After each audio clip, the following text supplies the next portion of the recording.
米其林3星法餐分子料理究竟是不是只是吃服务环境的坑？只是摆盘好看，味道却不如小餐馆。那我们今天就来看看值不值得吧。本人视频比较口语化，但是真实和有明确结论，希望大家喜欢。今天预约了安特卫普米其林3星法餐 Zelt， 预约难度比法国低，而且价格便宜一半。如果踩雷的话，亏不了多少；好吃的话，还可以再来。这种高档的餐厅，我也踩雷不少，被搞怕了。之前上海那个东京烧鸟仙人分店，每道菜都很难吃，很痛。花钱受罪，还熬时间，大家吃高档餐厅可以学我。选个最便宜的套餐试试水，惊艳的话还可以再来。这个价位只是好吃，不惊艳也没必要再来了。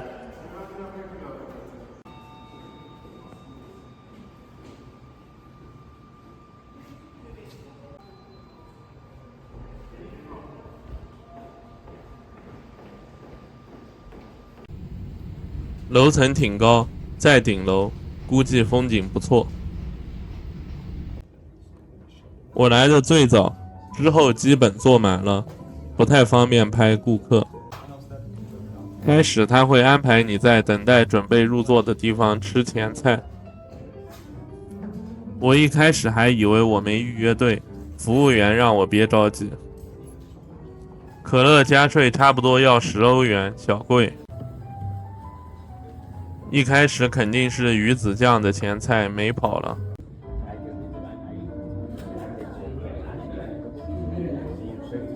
鱼子酱芝士蛋糕，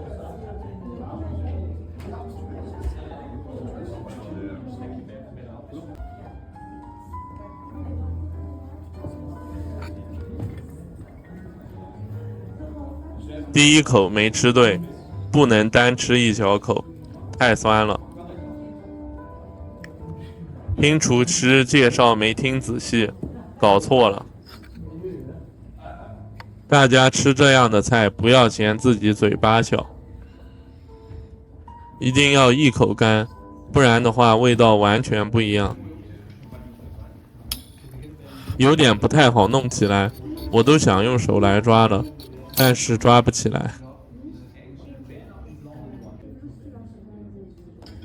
终于弄起来了，味道确实惊艳，鱼子酱不咸不腥。最牛的是芝士蛋糕的质地更像丝滑固体的酸奶，颠覆了我对芝士蛋糕那种又甜又腻的刻板认知。调味也夸张，大概有3-4种复合味道，而且不冲突。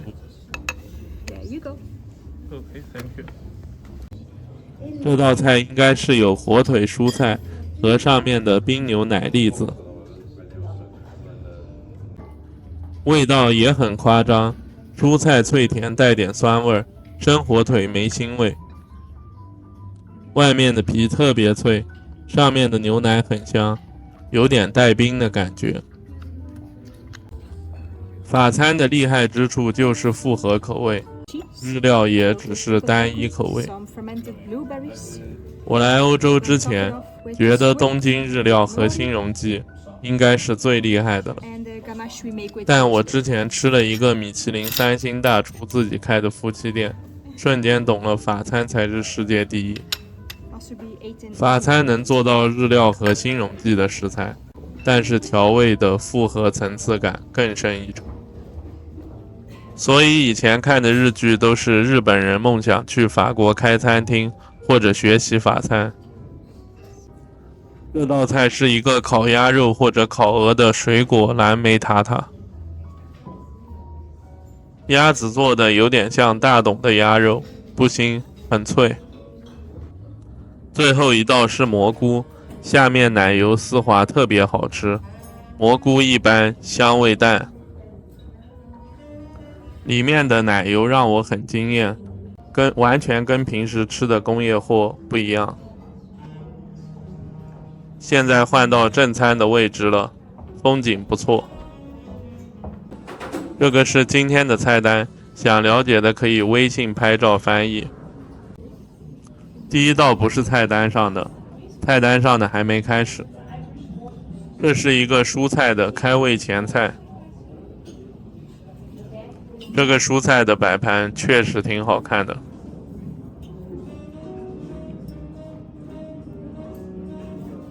单吃上面不行，是一个给你复合层次感的调味。还是要一口吃，不要怀疑自己嘴角，估计他计算过的。有点难拿起来。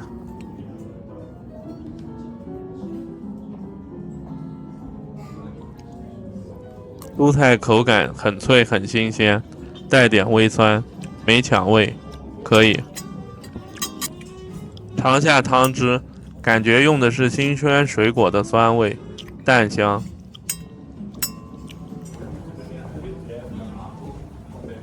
3种不同风味的餐前面包。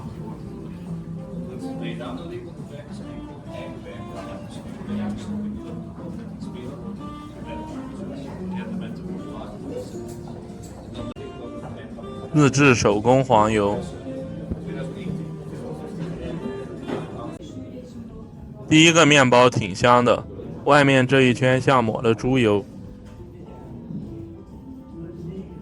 很脆，我挺喜欢，不过有个缺点就是有点油腻。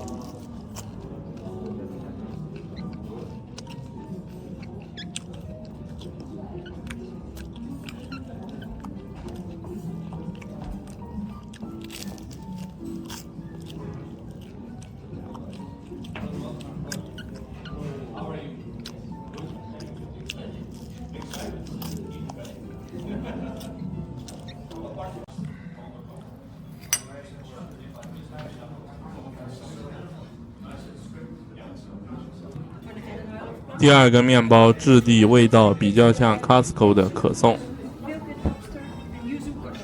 里面奶油用的很香，而且是现烤的，口感更紧实。还是有个小缺点，有点油腻。抹了点黄油，比较稀，但一看就是自己做的。黄油没什么拉垮的地方，但是不出彩。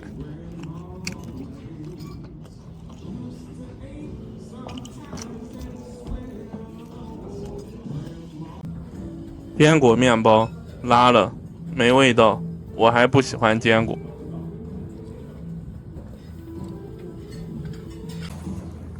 第一道主菜终于来了，是一道龙虾的料理。No。里面有奶油、豌豆、橄榄，带点酸味。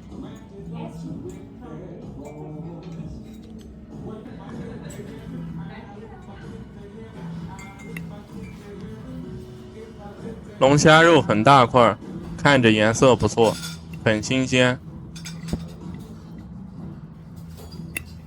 还是得整套一起吃，不然尝到的味道就不对了，肯定差点什么。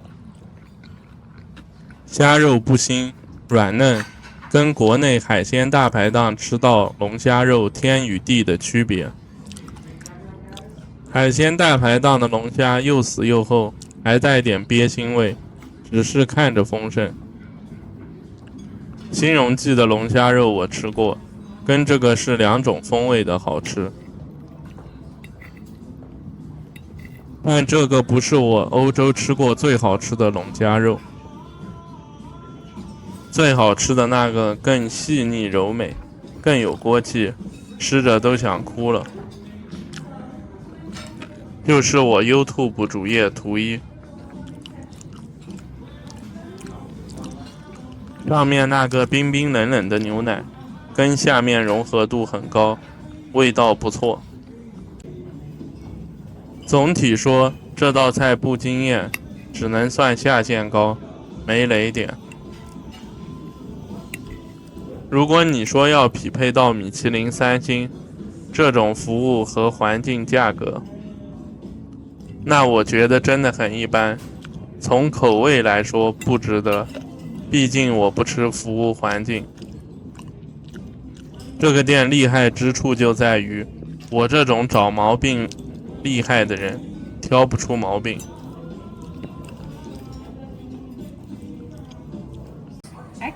下一道菜是日本的湿鱼。这种鱼一般都吃刺身，全熟根本不好吃啊。尝尝看。看介绍里面有茄子、杏仁、南瓜，我还看到有三文鱼子。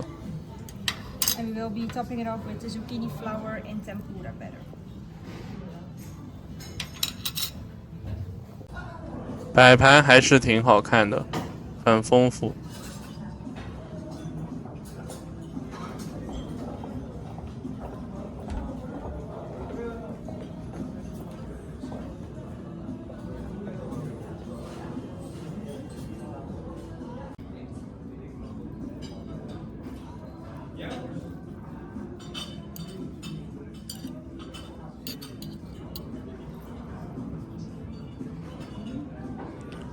踩雷，鱼肉太老，还微微有一点腥味。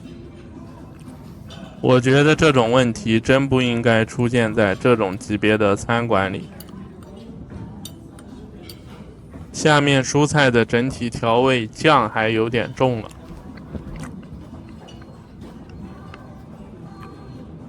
啥蔬菜我也没吃出来，口感是完全没吃过的，还行。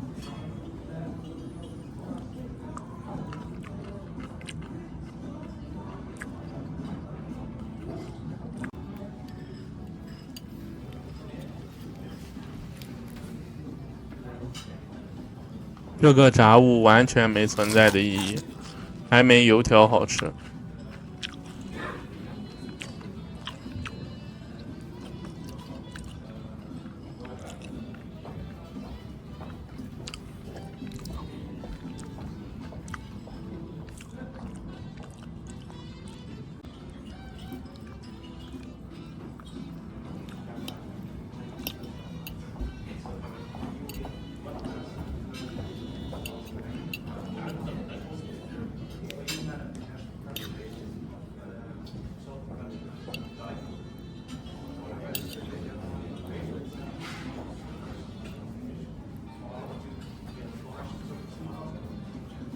一大块鱼肉蘸满酱汁，还是有盖不住淡淡的腥味。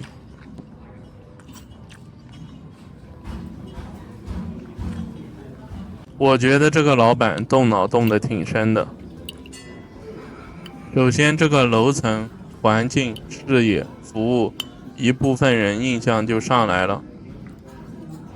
最主要的是，开始的几道前菜的小菜做得很好，很满意。谈不上特别惊艳，但绝对跟外面大货是个人都能品尝出来区别。给大部分人第一印象就特别好，所以后面就放松了警惕。我是一个不会把餐厅和自己绑定的人。一开始你做的不错，认可你了，你做差了，我照样说你差。与其固执保护之前的观点，不如更爱惜自己现在的羽毛。除非我特别想吃这个菜系，没选择了，那我能再吃。但你有的问题我也会说，因为我不会把看我评论的视频的观众当傻子。因为你看我的评论去吃了，与我描述的不符合，那我才是傻逼。我认可也不是认可一个餐馆的所有菜品，我的评价只是我吃过的菜品，点其他踩雷别怪我。所以这家店前面做的再好，这道菜完全不行，我也说。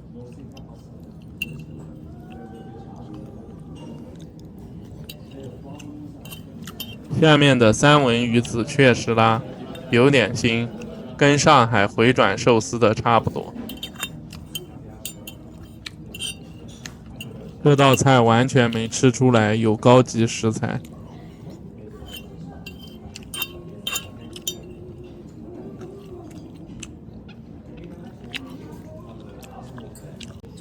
下一个是蝶鱼，超级大块。菜单上写有龙虾、柚子香醋、骨髓。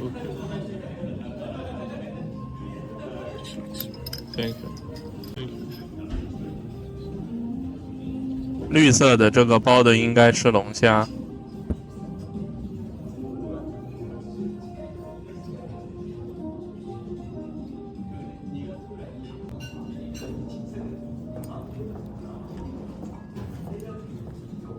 味道一般吧，有一点点淡淡的腥味。下面这个感觉有点像很淡的酱油。这道菜有点像粤菜，不像西餐，还是更喜欢欧洲冬天的鳕鱼。别鱼反正都有一点淡淡的腥味，不是很明显。我在另一家安特卫普米其林餐厅吃的蝶鱼更好，下个视频会做。吃到后面这道菜是真不好吃，但也不难吃，反正挑毛病也挑不出来。老板计算挺精妙的，如果按之前好印象加喝酒应酬，那可能吃不出来好坏。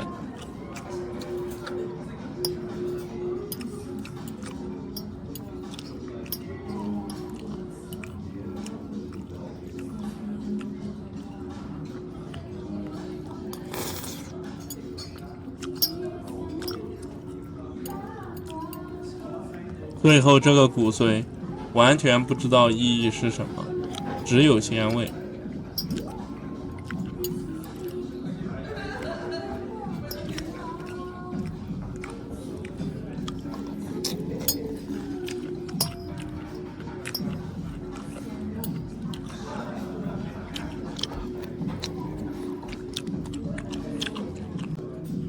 这个绿色的应该是龙虾饺子，像是粤菜。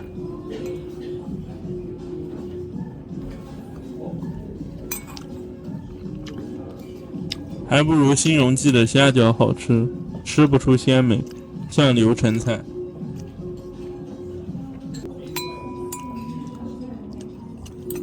酱汁酸口，一般。旁边人多，主厨亲自服务，好像是一桌日本人。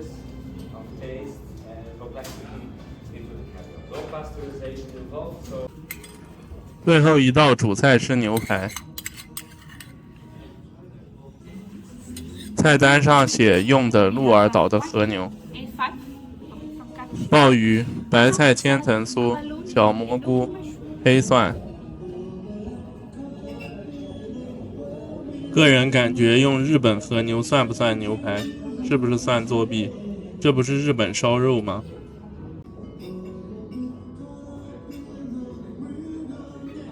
用的和牛还可以，虽然肥，但是不腻，而且没牛骚味，但是也没香味。没东京的好吃，而且也不够烫。对了，前面忘记说了，每一道主菜盘子都挺烫，有细节，只是菜不烫。给我2片日本烧肉，这也算牛排吗？感觉可能大部分欧洲人没吃过日本烤肉，欧洲这边好像也没有。味道咋说呢？挺一般，但是找不出它毛病，真厉害。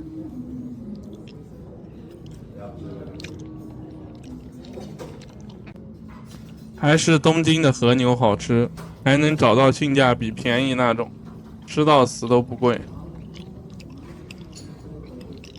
本条视频点赞过500，去东京性价比高的和牛拍视频。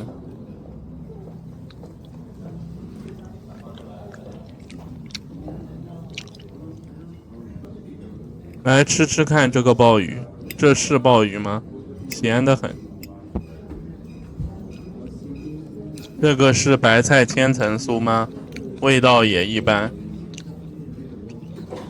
突然发现这个店味道风格有点像喜悦8号，现在理解为什么喜悦8号能米其林2星7年了。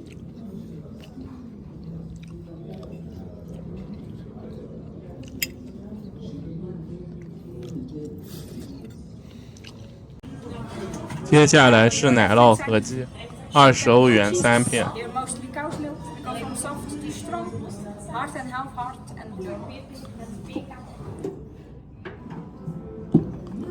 3片我都尝了，不装逼的说，都挺难吃的，要不太臭，要不太硬，还没云南的乳饼好吃。这道菜全部浪费，妥妥大冤种。这个是要加20欧元的。这个店属于高开低走，越吃越失望，但这样能骗过大部分人。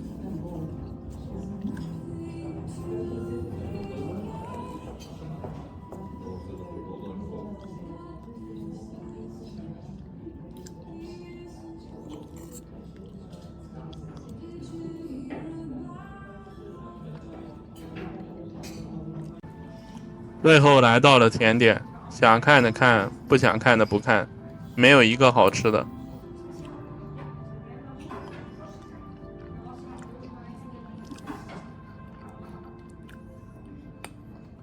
我真的懒得讲了，挺失望的。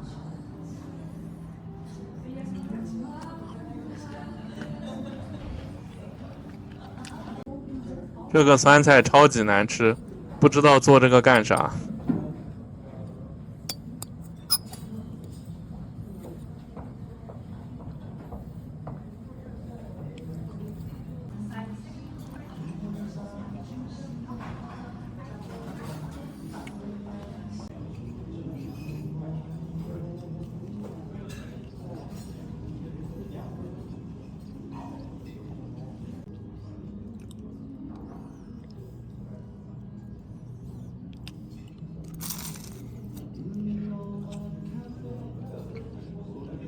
这个面包就是一个可颂。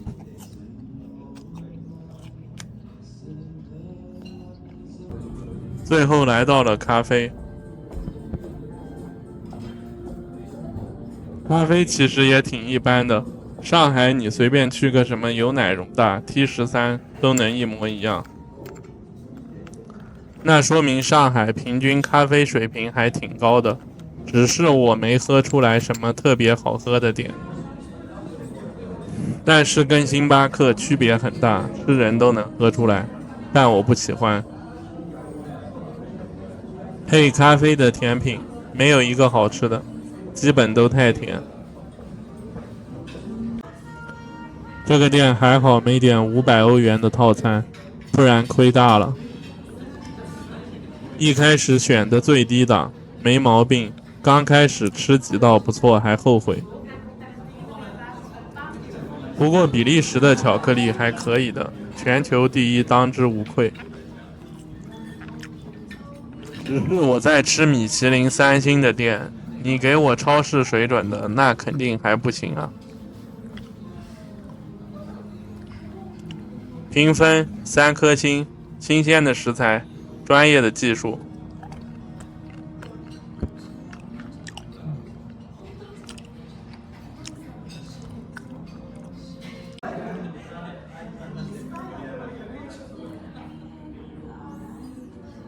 对于米其林3星法餐分子料理给这个评分很低，不难吃，所以我不会给差评。食材还是新鲜的，只是没吃到夸张的。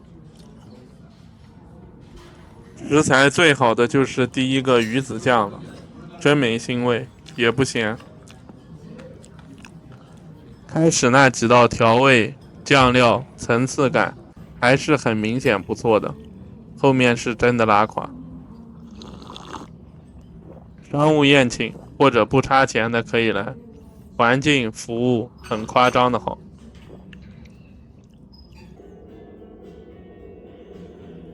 现在有点懂有些店为什么评不上米其林3星，这个是综合性的，不是只看味道。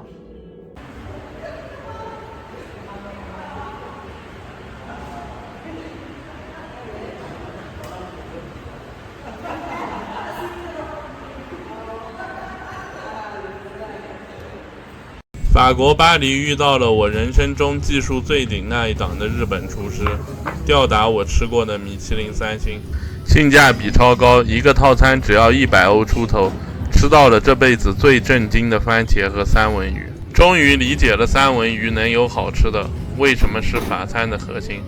跟着我吃这个世界最顶、最正宗、最新鲜的美食，而且不值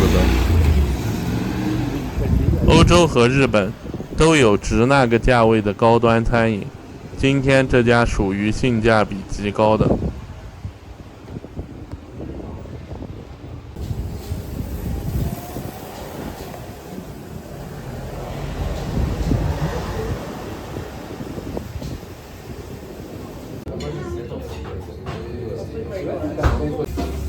生意很好，不预约可能吃不到。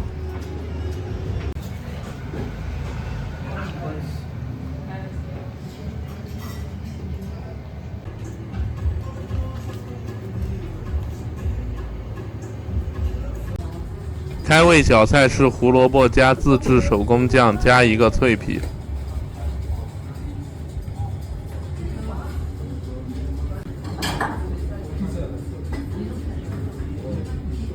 胡萝卜很柔和，酱是手工的，不过总体一般，不惊艳。豌豆奶油汤，我很喜欢喝法餐做得好的汤，很像在吃冰淇淋，但不算甜。豌豆的清香，奶油不腻，而且细腻，清甜好喝，感动的味道。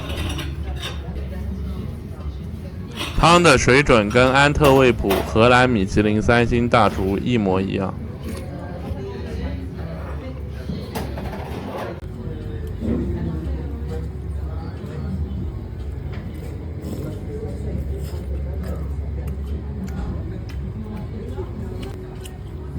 这道菜我猜测他应该师出正统法餐名门，下次见他问问，我明年还会去。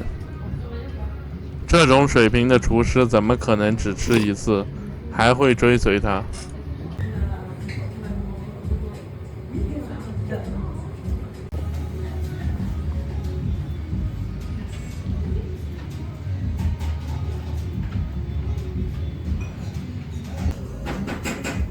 日式西班牙番茄沙拉，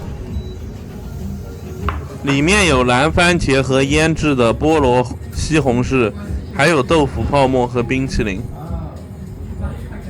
那种冰镇丝滑无口感在嘴巴里爆开的番茄有点离谱，就像牙齿什么都没咬到，汁水在你嘴巴里爆炸了，太夸张，颠覆三观。10年前可能吃个什么日本最好的金枪鱼蛇腹或者和牛觉得厉害，这番茄不比那些厉害更能突破认知的夸张，天才厨师。嘴巴感受到这种柔嫩舒适划过，真的舒服。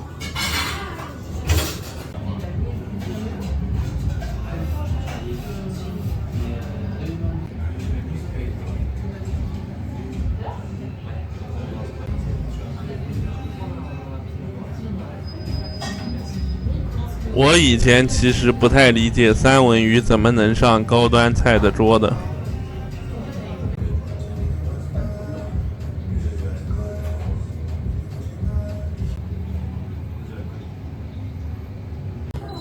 三文鱼配下面的土豆丝，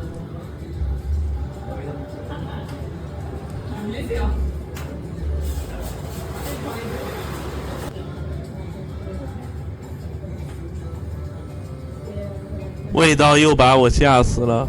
看着是生肉，吃着是熟肉，但是那种细腻柔嫩的口感。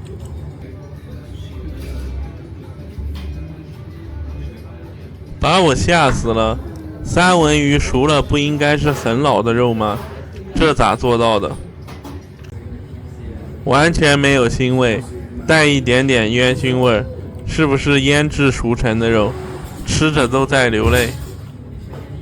瞬间感觉怪不得法餐能让那么多日本人学习。在我们国内吃得起高端的人，99%认为高端寿司是神。我感觉法餐技术更高，因为生的你只要食材好，基本都解决了。我跟日本服务员聊天，这三文鱼在东京连差点的欧玛卡塞都上不了桌。你们做的也太神奇了，这道菜吃爽了，有好几片，我还想再加一盘。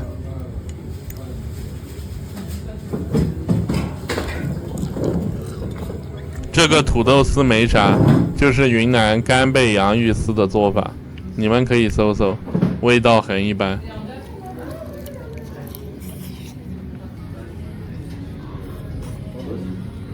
这道意大利面是我吃过最顶的意大利面，就是这道菜让我又再来一次的想法。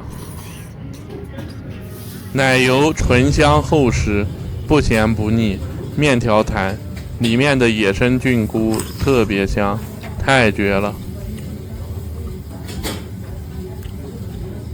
每一滴奶油我都想喝光，完全不稀拉。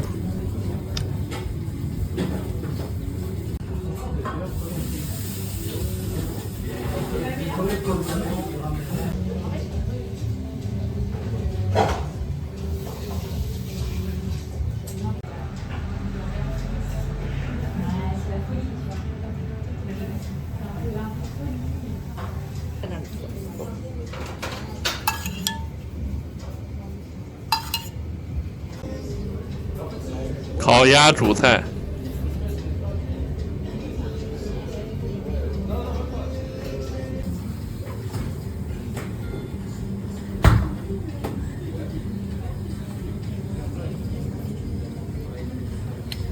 这道烤鸭太拉了，比较老，虽然一点鸭子骚味都没，但是给北京烤鸭比太差。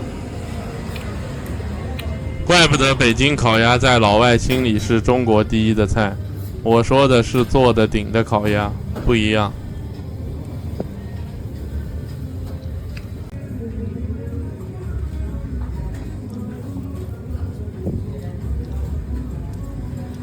这个红薯很好吃，比新荣记的好吃，还有点焦糖，绵密巨甜。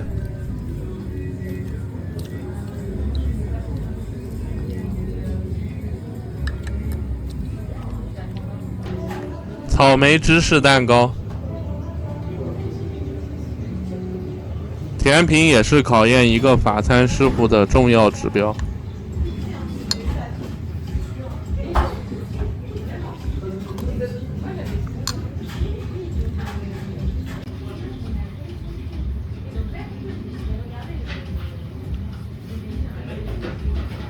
不算甜，上面的奶油像云朵气泡一样，下面的芝士蛋糕柔和，不甜，满分甜品。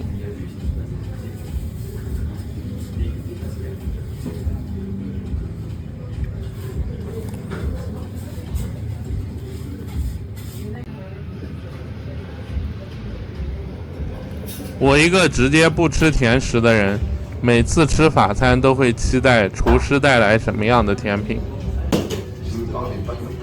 巧克力蛋糕，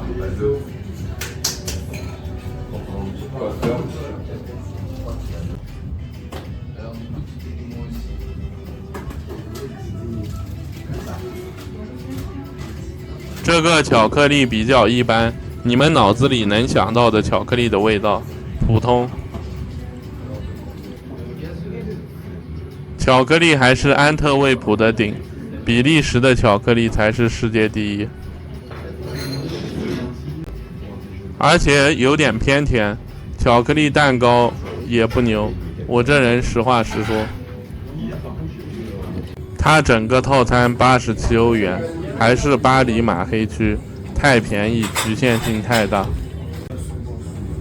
如果它有个200欧元的套餐，那我觉得才能发挥它的最大厨艺。3道菜的厨艺把我征服了。三文鱼中午那个做法不好吃，晚上这个顶。评分等级7，5颗星，高级的食材，惊人的技术。我后面还会带来米其林1、2、3星，比它技术差远了。这性价比很高了，来巴黎大家都试试，不会亏。嫌贵就去吃它的午餐吧。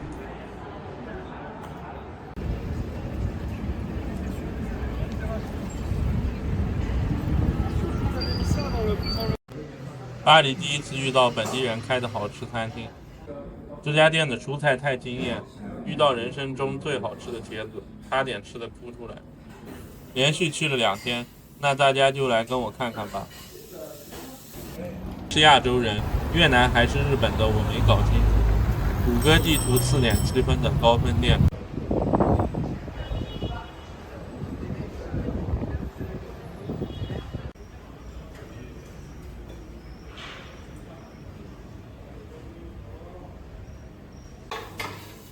火腿都是现切的，不错，不是那种切好的半成品。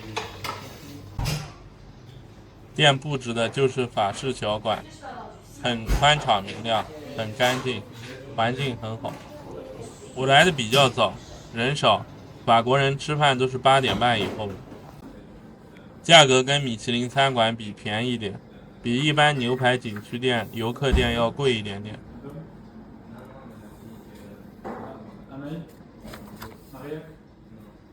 我就选择了前菜和主菜，我这人不喜欢吃甜品，也怕踩雷。如果一家店我确定好吃，那我就会点甜品。2种颜色的餐前面包。前菜是鸡肉和猪肉做的一个肉冻类狮子头的料理。摆盘卖相还是好看的。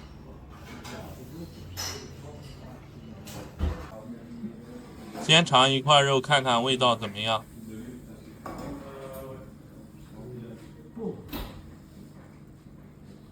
挺好吃的，肉很香，没怪味和腥味。一般这种冷的做不好会有腥味。来尝下酸黄瓜看看。还可以吧，正常水平，没什么花头。尝下后面蔬菜怎么样？挺好吃的，是脆的和甜的，这个加分了。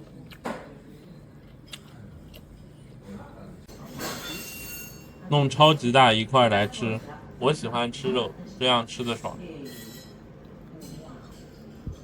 味道确实不错，也不咸，用的是好肉，而且很新鲜。喜欢吃狮子头的会很喜欢。看视频不大，但这块肉分量超级大，如果2个人来分着吃会更好。这家店的蔬菜水准不错，吃着跟别家店明显不一样。大部分西餐的蔬菜都是混子，跟吃草差不多。欧洲会有一些小店有小惊喜。来尝尝这个深色面包，超级脆，还不错，高水准，不过味道就是正常的。面包配肉饼，来试试。感觉不是特别搭配，因为面包太脆了。肉饼旁边还有一个肉筋，不错，有点像预制菜的做法，但我吃着不是。再来尝尝这个黄色的面包，应该是南瓜的吧，也是超级脆，不过比第一个好吃，带点南瓜的香味，有点微微甜。胡萝卜很好吃，很甜很嫩，算我吃过最好吃的胡萝卜。牛排来了，我一般感觉卖牛排的店都是快餐店，那来尝尝它的牛排咋样吧。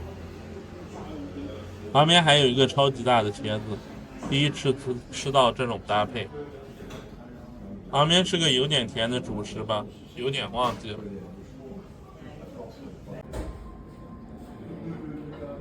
牛排颜色不错，成熟，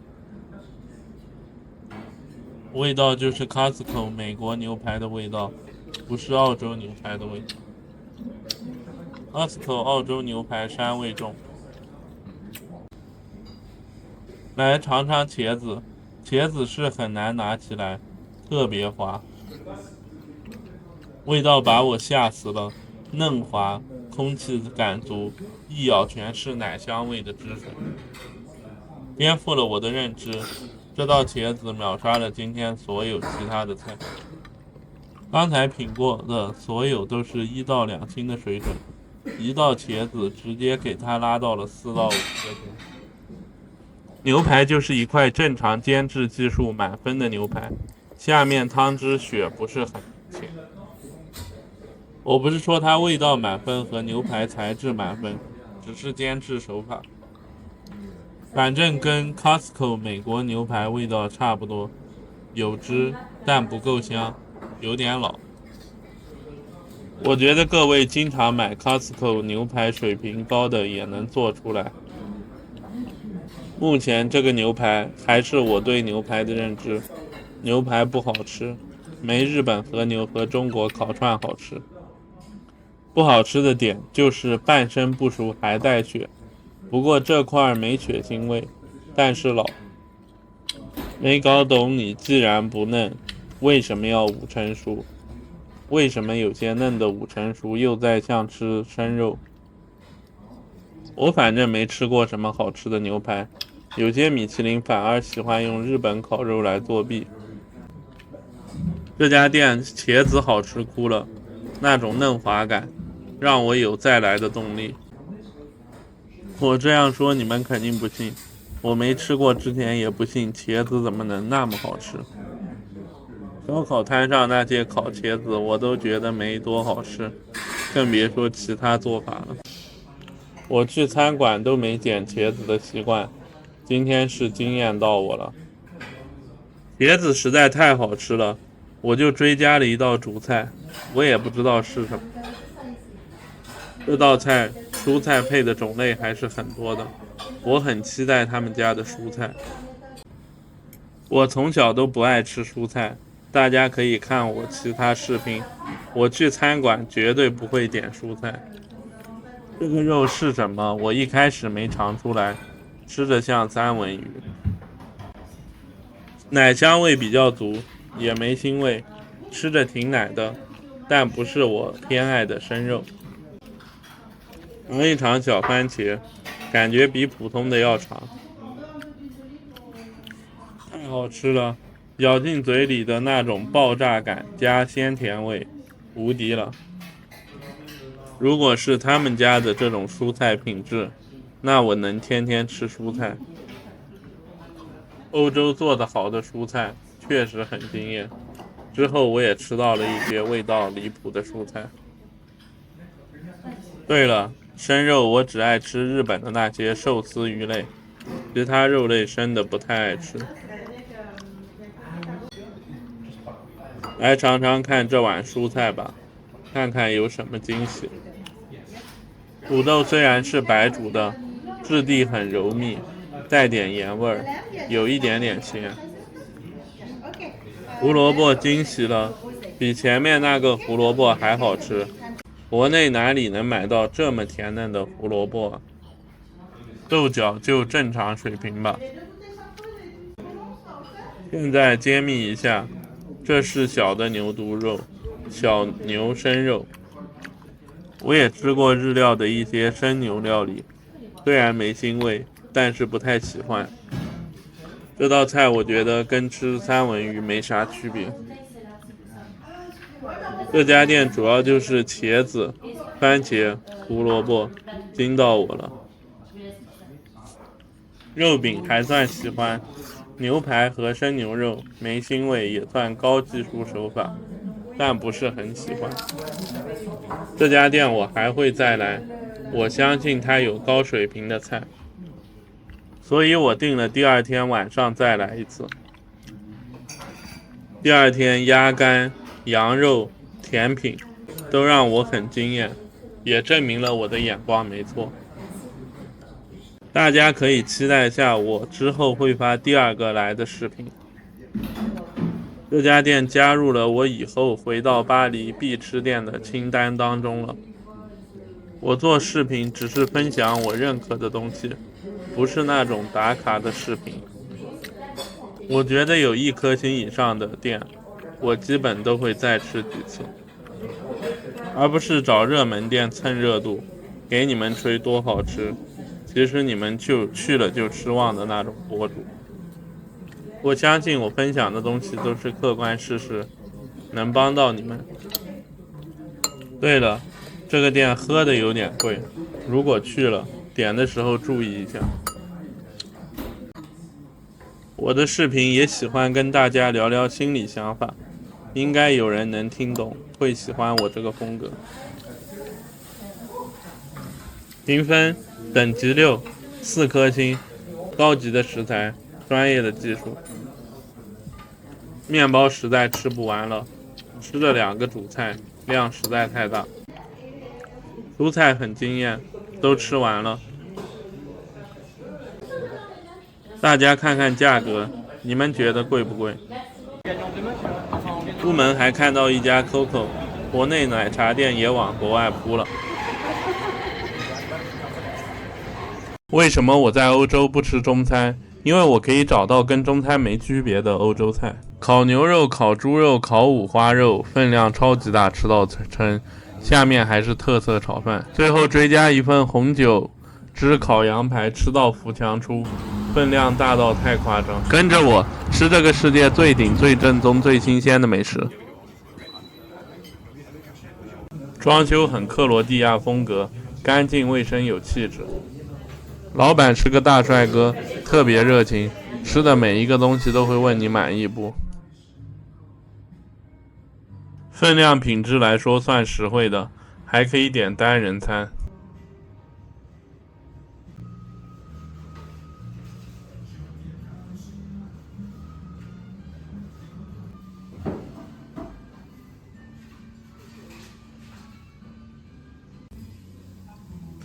面包好吃，黄油酱自制，在这个价位的餐厅来说不容易。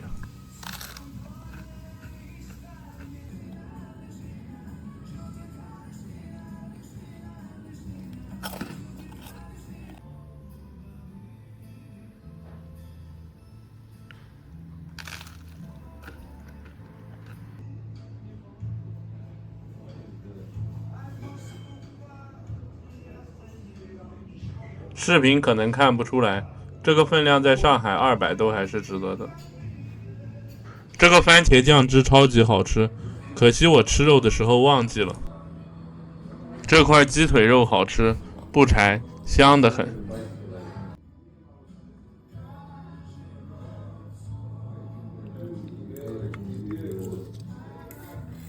吃肉炫炒饭，我的最爱。这个饭还不油腻，也不是那种没煮熟的。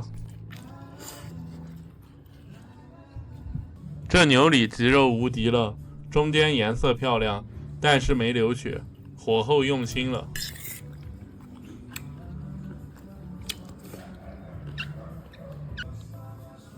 这个猪里脊肉切得太厚，有一点柴，这个最该蘸汁，我忘记了，可惜。我是真没想通，为什么在国外要吃中餐？这不比那些中餐好吃吗？我去唐人街吃了个红烧牛肉盖饭，也是20多欧元加肉，还是预制菜，难吃死了。我一个朋友在国外当大厨，他告诉我他们也用预制菜，我对中餐真的无语。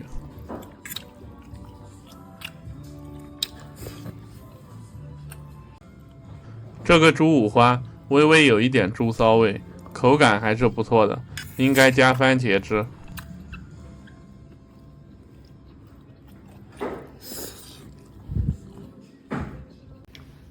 这个炸土豆好吃的，可惜是我最后一天在欧洲了，我要狠狠炫烤肉。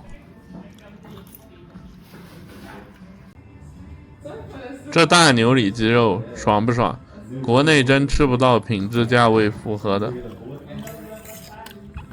他家米饭好吃，粒粒分明，不是那种硬的，比较像国内炒饭。你们放大看，这些肉都是有汁还带点油花的，不干柴。看着视频我都又想吃了。上海西餐真的拉胯，要不就巨贵，还都是雷。所以我在上海不吃西餐，跟在欧洲不吃中餐是一个道理。我在上海连火锅都不吃，出了沙坪坝，连火锅都达不到我要求的。我只吃我亲眼见证到，他们家火锅底料是每2-3天自己炒的那种火锅店。这一点够排除上海所有了吧？上海基本都是重庆工厂生产发过来的。我还不说我看菜单，或者是从冰冻率来筛选，改天给你们讲下世界第一火锅。我说美食好不好吃，都是从客观能用标准不长不用吃都能筛选的。先满足所有预设条件，再去比感觉，这才靠谱。先用机器条件筛选。就比如你跟我说上海哪家火锅好吃，我就问你底料是不是自己炒的，你只要回答不是，那我就不用考虑了，肯定不好吃，因为工厂生产的有弊端。我就说一点，当然不止这一点，工厂生产的会越煮越咸，手工炒的我煮3天都不咸。用相同逻辑推导我们吃的这个克罗地亚美食，猪肉没骚味，牛肉不老不柴不流血，鸡肉没腥味，炒饭不硬正常。如果满足这些硬性条件，再谈感觉喜不喜欢，其实满足了，基本都不难吃。不满足1到2点以上的，那肯定难吃，都不需要尝。它这个番茄酱汁调得非常好，我是后面才尝到，可惜了。蔬菜也都是跟中餐一样，煎炒的，到入味的那种味道，就是中餐一模一样。辣椒味道不断升，很入味，特别好吃。我在国内都不太吃蔬菜辣椒。还有茄子、黄瓜都很入味，我咋感觉其实哪国菜做好了味道都跟中餐是相通的。感觉中国人吃不惯西餐，是因为那些都是不太正宗或者正宗里难吃的。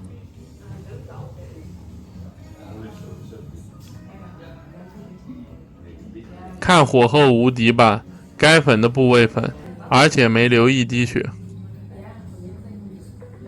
羊肉没有一点羊膻味，但是有点柴，感觉是冰冻的。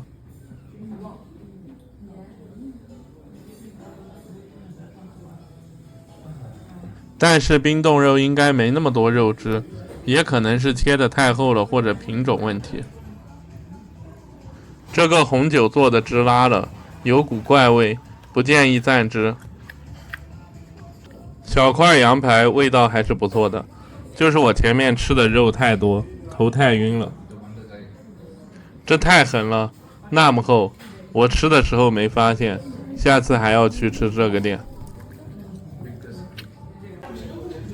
这家店肉质是不错的，分量也很大，很实惠，但是没吃出很高的品质。主要是这个红酒蘸汁太难闻了，一大败笔。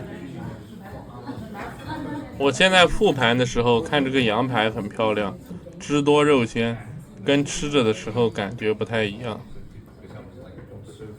反正过段时间还要回安特卫普，再去吃一次看看，也跟老板约好了。我觉得欧洲人对中国顾客是真的热情，建议大家多去欧洲走走。反而跟我们关系最好的俄罗斯人民对中国人态度一般，有的店不会讲俄语都不做我生意，也不说英语。评分等级3，1颗星，普通的食材，正宗的技术。下次再去吃吃看能不能提高评价。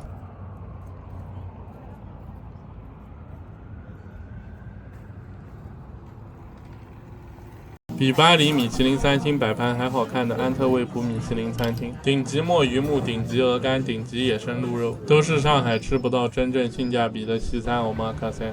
个人感觉米其林3星还没一些米其林1星、2星好吃。评3星要看得更综合，比如餐厅面积、装修和更好的服务，这些全都是成本和风险。我吃过的米其林3星味道都不怎么样。这是我找的网图，巴黎老牌米其林3星，光看摆盘和颜色就不如今天这个。没放我吃的，我吃那些米其林3星没这个有代表性，这个我看图价格都不会去。给了一杯橙汁，感觉不像现榨的，没搞懂为什么，我都忘了是什么味道，是超市的味道吗？我点的气泡水给的杯子还挺好看的。今天主要的菜单当然不止这些，下面桃子巧克力不用翻译了吧？这个东西不知道是什么，一咬就爆炸了，弄得我的一脸的灰，味道不错。这家店挺火爆，我提前半个月订的，今天看都坐满了 ，walk in 是吃不了的。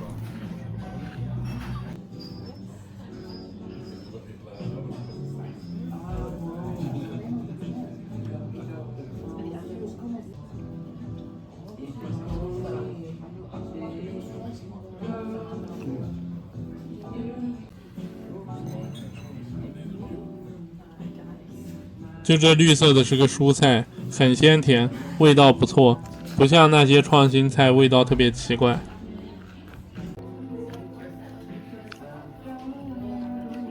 这个东西是个啥我忘了，我也不想编给你们听，说实话。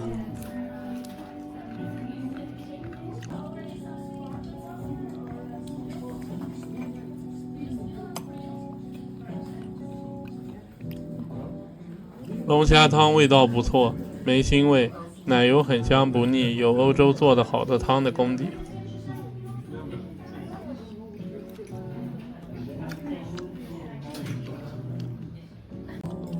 目前还没吃到惊艳的，算功底不错的欧洲菜。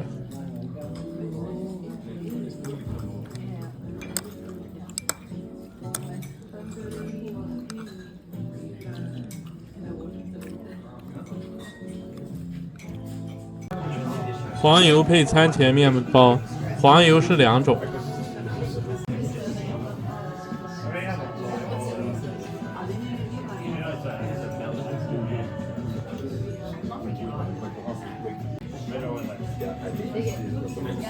面包吃不来，很酸，这个原味黄油特别顶，很轻盈，很香。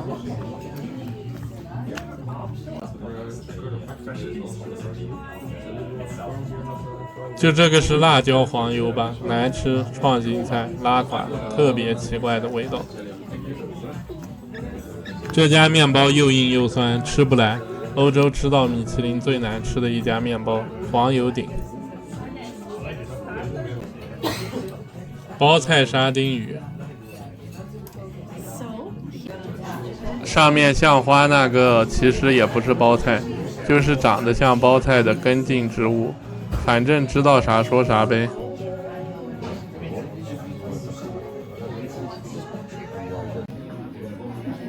这个生鱼手卷太拉了，有腥味但不算特别腥。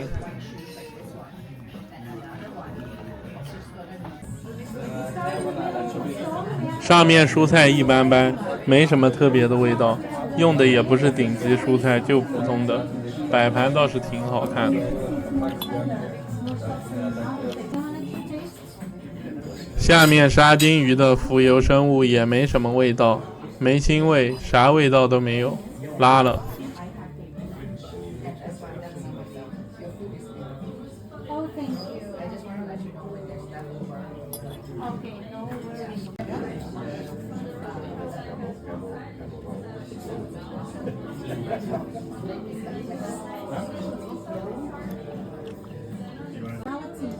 With pretty as the bottle. A glass of red.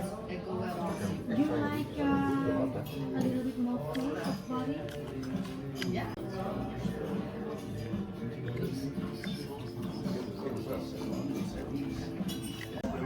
这道菜比较拉，但是不难吃，浪费我一道菜。墨鱼目的料理，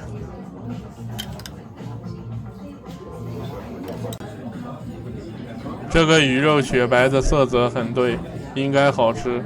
大家学会看鱼的颜色。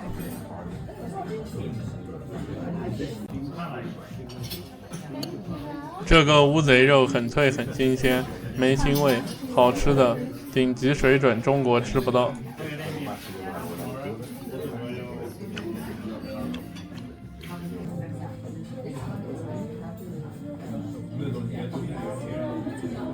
这个鱼肉味道惊艳了，没吃过外面带粉的那种鱼肉，口感鲜甜，口感好。这个鱼肉应该是高级鱼肉，没毛病，生的时候就很贵一斤。目前吃到这家店第一个高级食材，比起东京生的鱼肉更好吃。我更喜欢吃欧洲做得好的熟的鱼肉，鱼肉做熟好吃更难。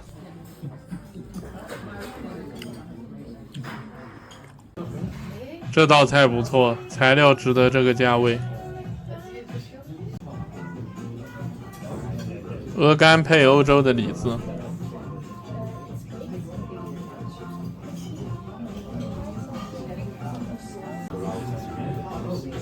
这个摆盘和盘子的款式无敌了吧？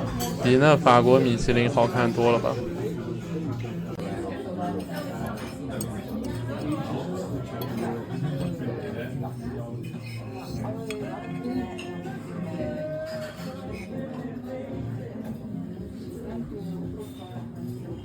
鹅肝无敌了，这辈子吃到最顶级那个档次的鹅肝，这个也是高级食材。鹅肝奶香味足，像欧洲顶级冰淇淋一样丝滑，没有一丝腥味。这个就跟国内那些自助餐的便宜鹅肝不是一个品类的味道。上面加了点爆米花，脆的这种味道吃过了，不算创新。李子水果蔬菜都一般吧。这道鹅肝确实牛，今天第二个高级食材。野生鹿肉，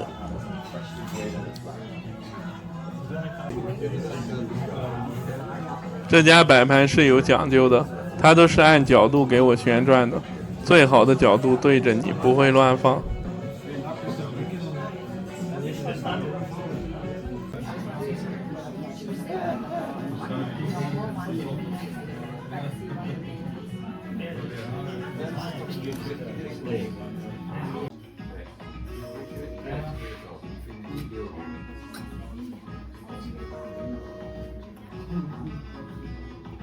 夏季鹿肉有一点淡淡的鹿香味，吃着跟5成熟牛排没啥区别。以前中国好像可以吃鹿肉，跟我小时候吃过的鹿肉香味是一样的。这道菜食材是高级的，味道是普通的，不过技术高，虽然5成熟，但是没有一滴血。大家以后吃牛排要5成熟，看看盘子下面有没有红色的汁，有就说明水平不太行。这胡萝卜用料一般吧，不是我在巴黎吃过那种顶级胡萝卜。这道菜一般，不算辣也不算好。这个算噱头吧，转场的一个脆冰甜品。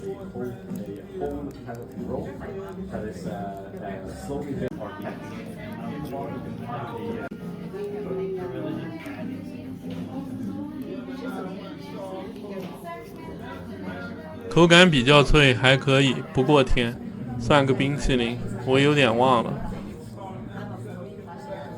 我只记得它制作的时候搞了一堆烟雾在我身上，之前拍摄技术菜没拍到。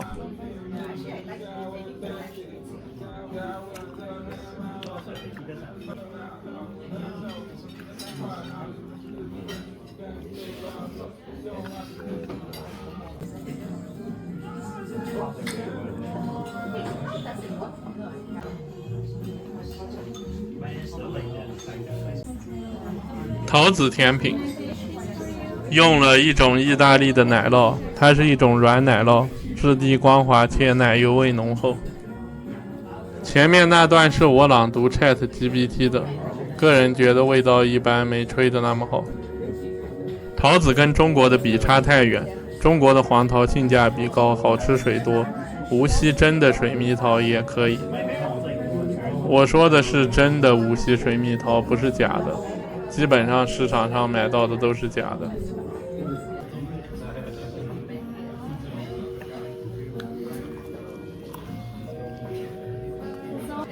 Op het bord de zomer heen is macadamianoten, je jus en je doet ze met een vlees met truffel uiteraard en dan dat taartje. Ja.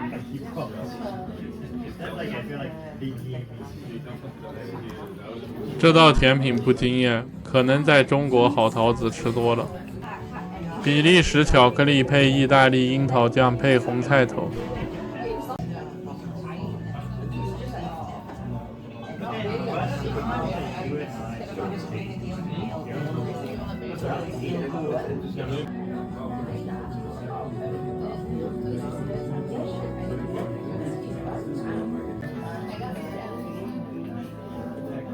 味道一般，就比利时好点的巧克力，意大利樱桃酱就没吃出特别来。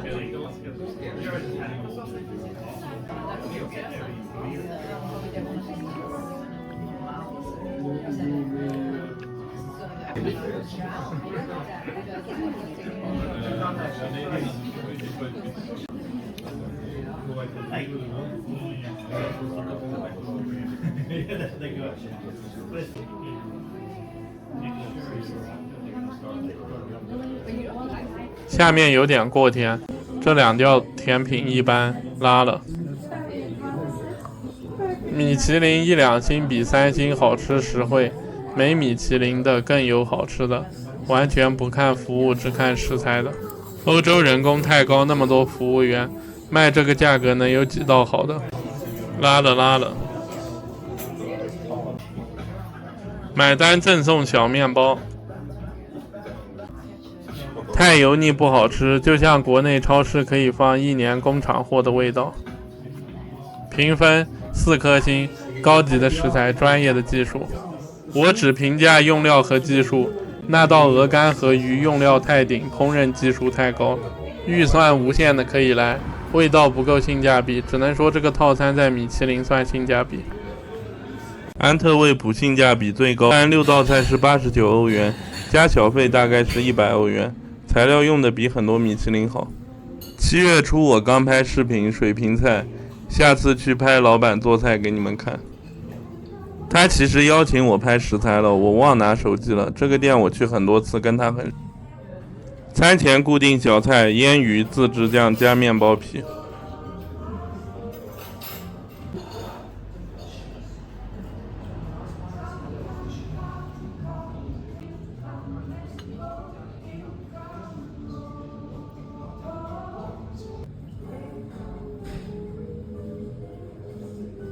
鱼肉是酸甜口的，跟我们印象中的腌鱼不一样，一丁点腥味都没，太好吃了。上面的种子会增加一种特别脆的口感，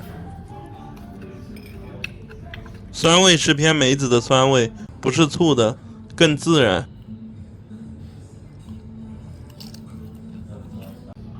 这个黄色的酱特别惊艳，纯手工的味道。有一点豆瓣酱的味道，但是没有咸味。生蚝一个5欧元，单独加的，没有在套餐里。它这个生蚝我也没搞清产地是哪里，跟前2次品相不一样。夏天还是不建议吃生蚝，品质参差不齐，有的有腥味，有的完全没有。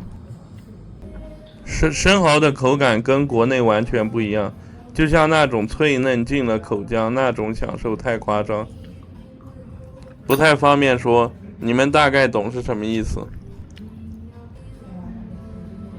夏天敢赌运气的可以点，冬天基本没太大问题。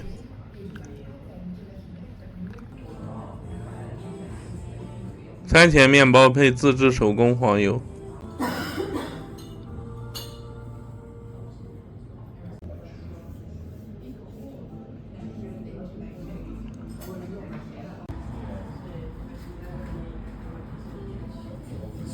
他们家的黄油是我在欧洲吃过第一梯队的，香浓不腻，特别好吃。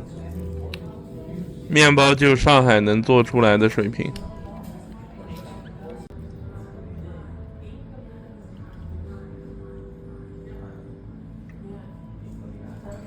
绿色跟白色的酱调味差别不是太大。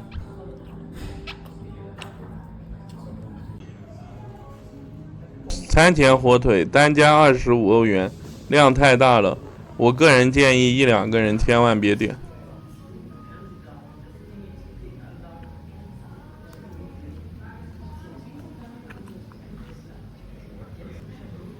这个东西吃着不太像肉，可能切得很薄，把它理解成奶油的味道配面包就行。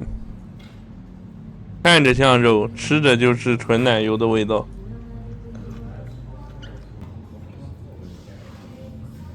湿鱼幼鱼配苹果醋和柠檬。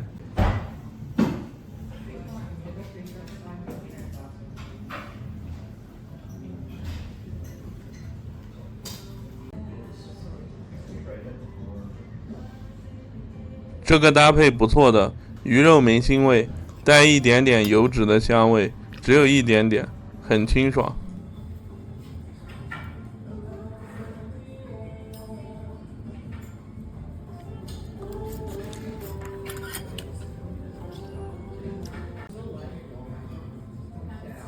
虽然跟最好的日本湿鱼比不了，但是作为前菜还是很清爽的。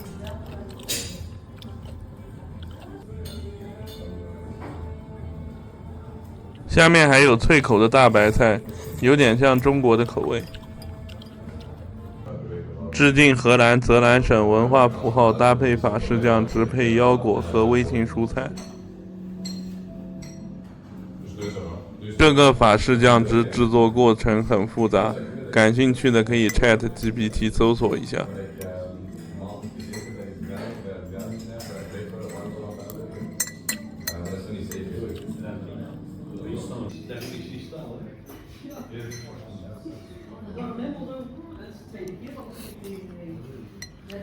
蔬菜整体偏嫩口，酱汁香浓很香，吃过才知道是什么味道。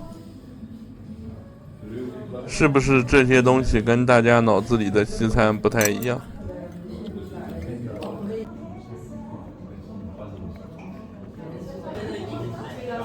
火烤鸡腿肉配印度香料，配刀豆和榛子。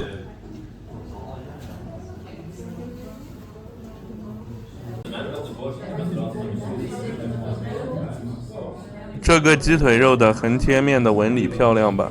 一点肉的纹路都没有。太香了，没吃过那么香的鸡肉，这道菜真的绝。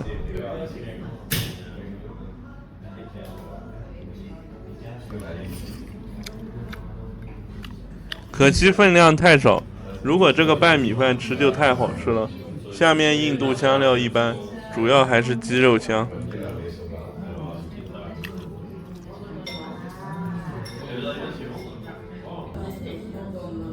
这个鸡肉虽然没颠覆我的认知，但绝对是最拉满的鸡肉，也没问产地是哪里的。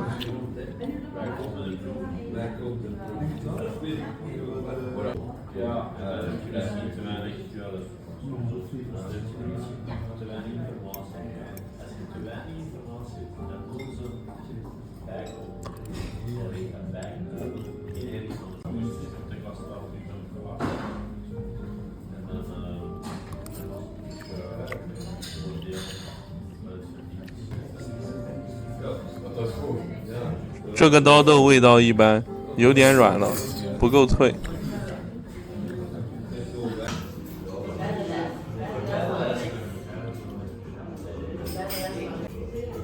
奶油浓汤配龙虾配羊肚菌和芦笋。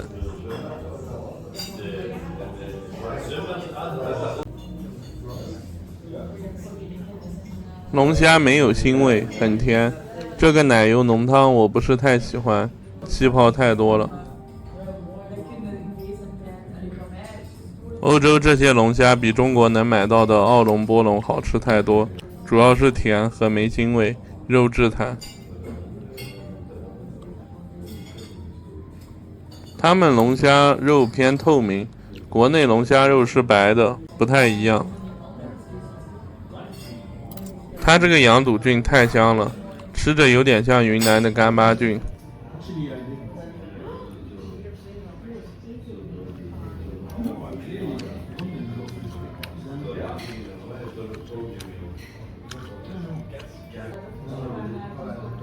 芦笋和豌豆一般，他们用在蔬菜的预算就是普通的，惊艳的蔬菜还是巴黎的和 Jane。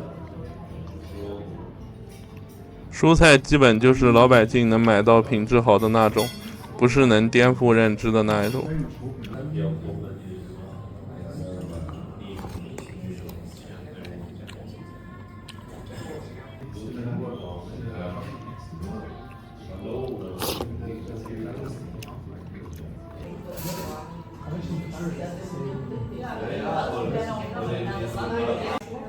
布鲁塞尔芥末配孜然羊肉配茄汁法式土豆奶酪焗菜。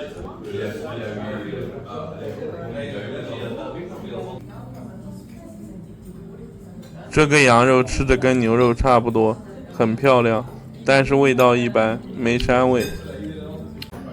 当时店里很忙，这一餐大概吃了4个小时，老公做菜，老婆当服务员，20几个客人。我都一直在看 YouTube， 完全没在乎这个是什么菜。现在我看菜单才知道这个是羊肉，我当时以为这个是个牛排。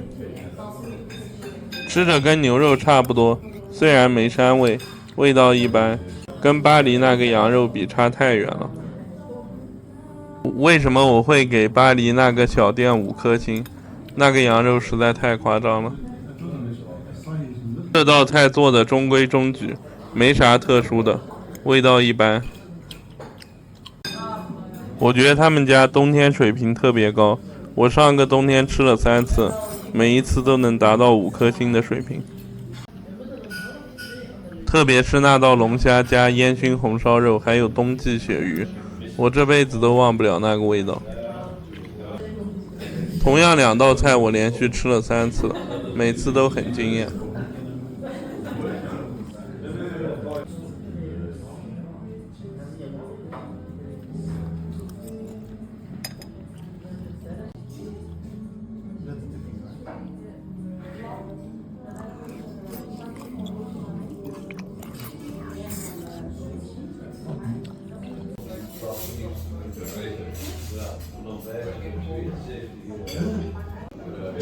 甜品1：草莓意大利奶油布丁加黑蒜罗勒。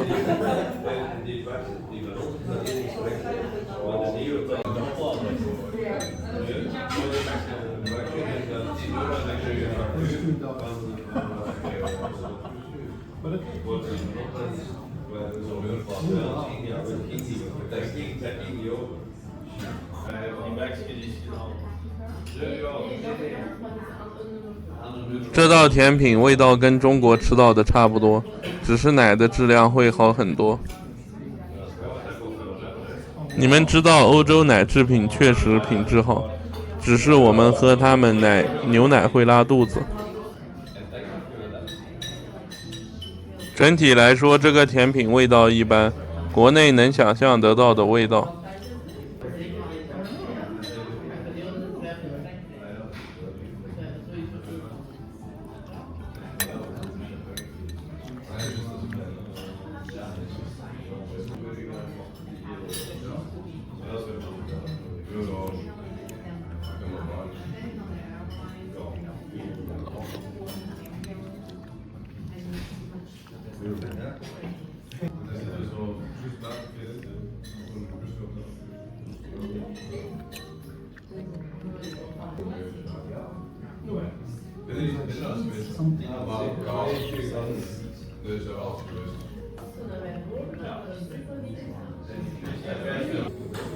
冰淇淋隐藏菜单，我也忘了多少钱，我没看过菜单。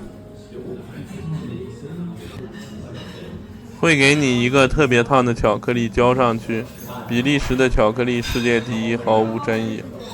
哥蒂凡这种垫底的都在国内 YYDS 了。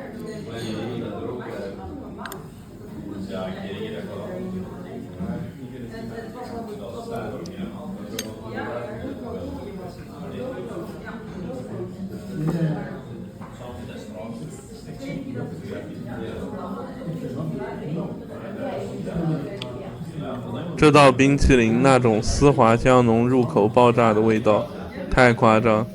上海那些吉拉托全是垃圾。这个冰淇淋是我目前吃过世界上最好的，没有之一。你们可以去试试，太感动。这个冰淇淋我不是吃过一次得出的这个结论，我吃过5次以上都没改变过这个想法。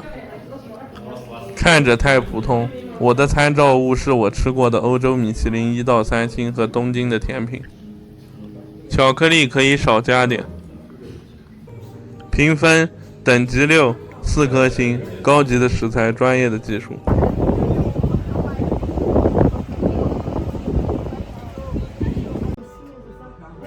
比利时最美米其林1星餐厅究竟是不是只有摆盘好看？味道扛得住我验证吗？跟上海徒有其表外滩高档西餐厅一样吗？我说上海高档西餐厅不好吃，不是不爱国，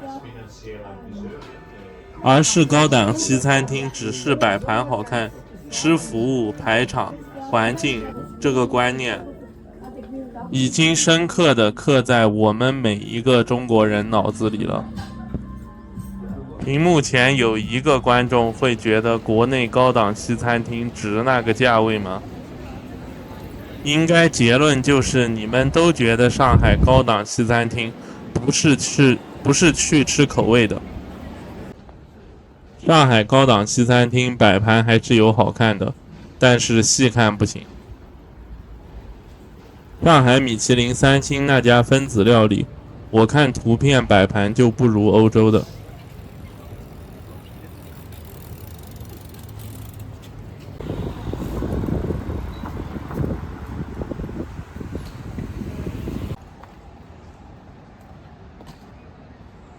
这个米其林1星的餐厅摆盘绝对好看，就不知道味道咋样。谷歌地图600多条评论4.7分，也很强。可以单点，也可以点套餐，整体来说不贵，直接点套餐吧。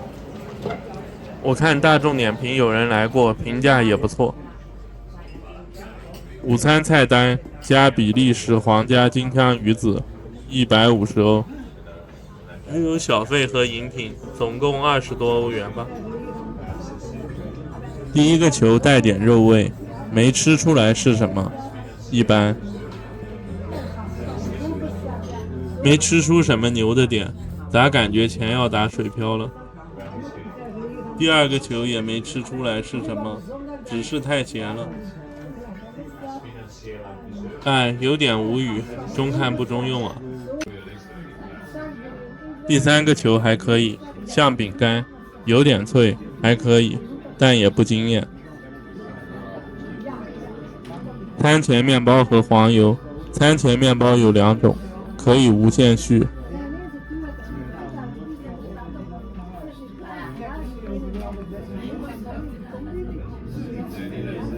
这个是配泡菜的煎饼三明治，瓦谷煎饼配洋葱，上面铺着自制泡菜的慕斯，配以马尔甘洛的黑褐色饼干。这个三明治味道一般，有点像炸鸡，但不是，一咬爆浆。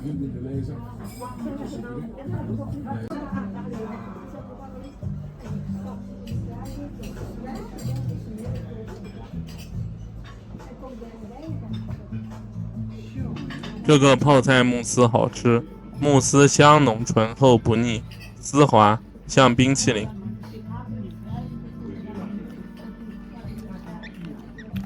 来吃吃看餐前面包，我向中间切了一刀。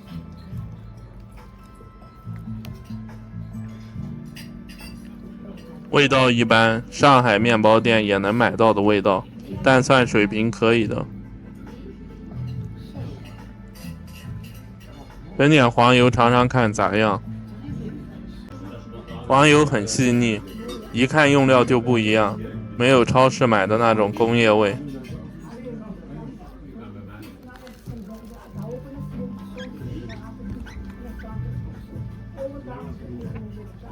多抹点黄油，挺好吃的，上瘾。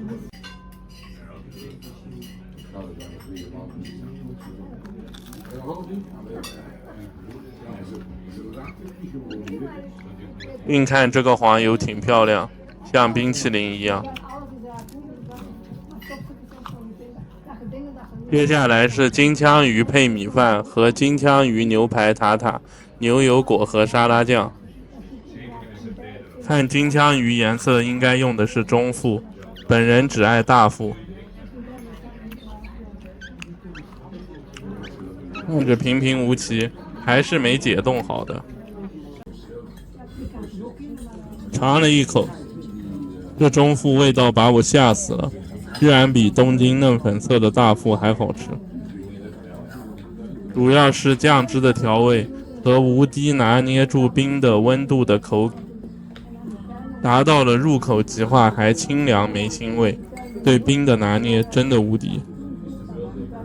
配合下面烩饭居然很烫，如何做到上冰下烫，冰火两重天的？太强了！烩饭香浓带奶味，法餐再一次震撼到了我。如果它能用到东京顶级的大腹，那不是更无敌？有限的食材发挥到了极致，无敌。下面这道菜更是震撼到了我，比上一道还夸张1倍。侧面看还是切块的中腹，材料真的不顶。入口直接牛油果和沙拉酱、金枪鱼一起爆炸，入口即化，几种材料全部3合1，完全融入，像奶油冰淇淋一样，离谱。调味而且香甜，但不腻，几个层次加上冰镇的温度，真的太夸张了，比日料牛。日料只是高级材料原味的堆叠，关键这个材料还不牛逼。对了，没腥味，划重点，有腥味都是在说废话。接下来这道菜是3个比利时加卢克斯走地鸡的料理，摆盘确实漂亮，3盘的主菜分别是鸡蛋、鸡翅、鸡臂肉。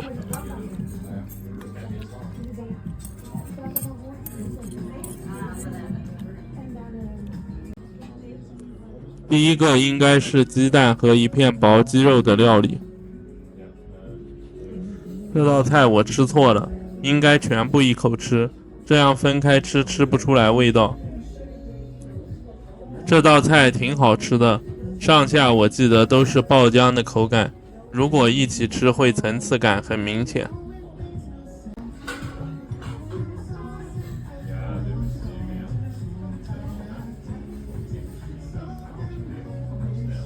一大口把这些全部吃了。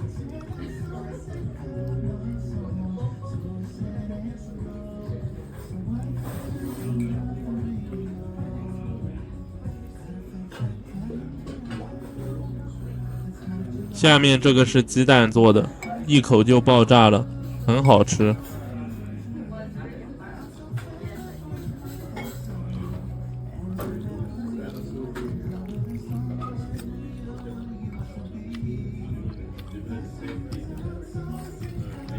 这道菜介绍说是鸡臂肉，但我感觉口感更像鸡大腿的肉。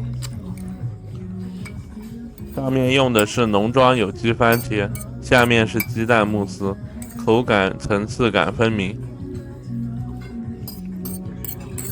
一定要一口吃一整套，才能真正感受到法餐的魅力。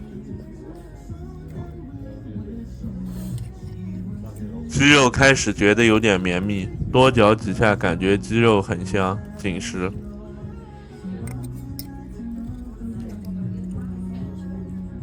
搭配下面鸡蛋慕斯的口感无敌了，完全不会觉得奇怪。不像上海吃到一些西餐或者创新菜，感觉味道不伦不类，像不会做菜的。下面还有透明的法国面皮，这个也是法餐传统会有的，吃着比凉皮厚一些，比较弹。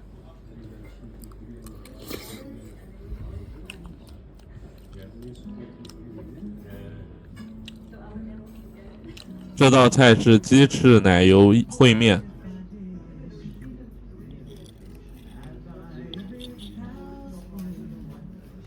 又是层次感分明的一道菜，上面比较脆，下面鸡肉很香。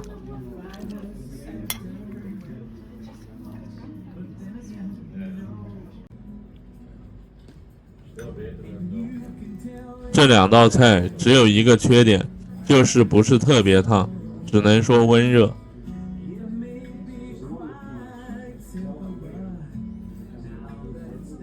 翻开下面看，还有面条，跟中国的扁面很像。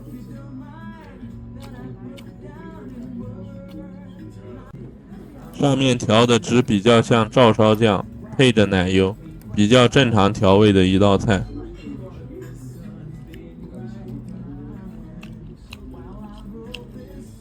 奶油酱调得非常的好，不腻，跟面条融合度高。这道菜与其说是西餐，更像中餐的麻酱拌面。我在欧洲吃到做得好的面条，基本跟中国的都很像，说明面条真的是中国传入欧洲的。这个面条有个缺点，有点软，有点咸，其他很好很香。加了一个芝麻餐前面包，免费，不过味道一般，中国也能做出来。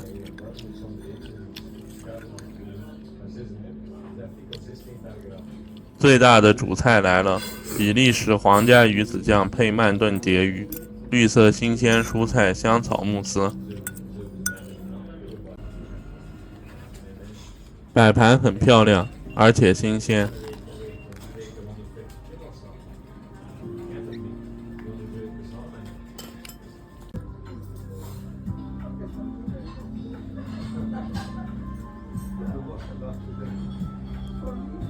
超大一块蝶鱼配卷心菜配鱼子酱，一口吃。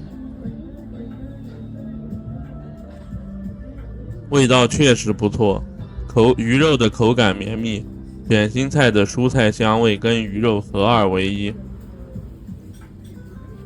我味觉比较敏感，蝶鱼无法避免一点点腥味，但是被蔬菜的香味完全压下去了。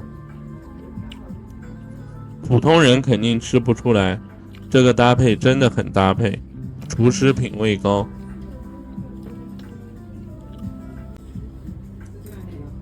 下面也有面皮，这个就有点像厚实的凉皮。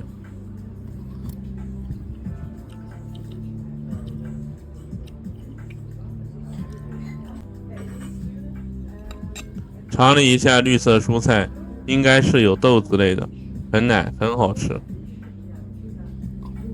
单吃一口鱼子酱，看看皇家的有什么区别没？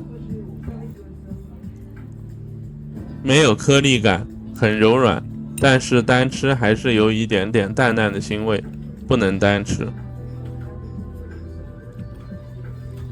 总体来说，这道鱼肉主菜不错，好吃，比上次米其林3星的蝶鱼好吃。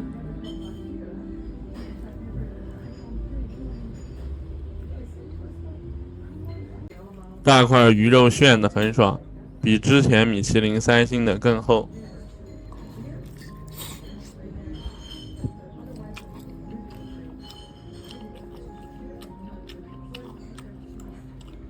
面皮拌着蔬菜吃，很入味，很好吃。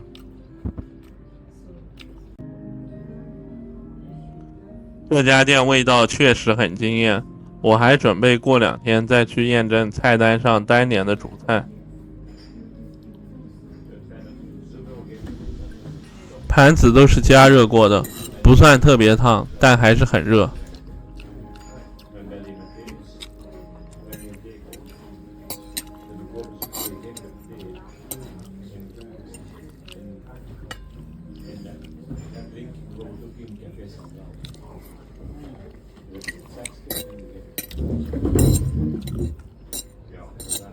最后来到了甜品，草莓、希腊酸奶、西瓜果冻的软慕斯，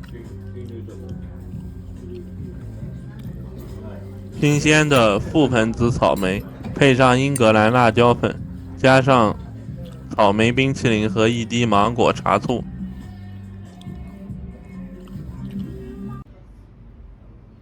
摆盘很精致，现在开始准备从上往下吃。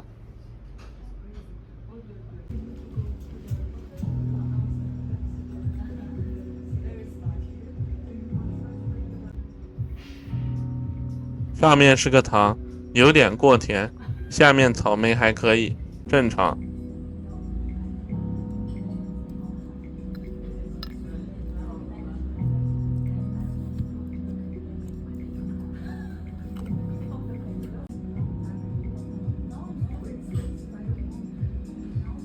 外面这圈是糖果做的，太甜了，不好吃。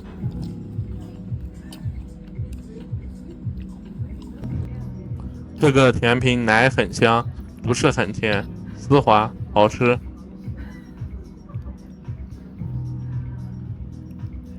里面还有西瓜切成碎，用心了。不过这道菜整体不算惊艳。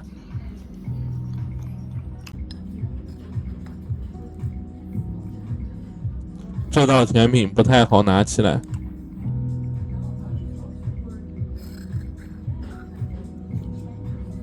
中间这个像冰淇淋还是奶一样的，质地很好吃，丝滑。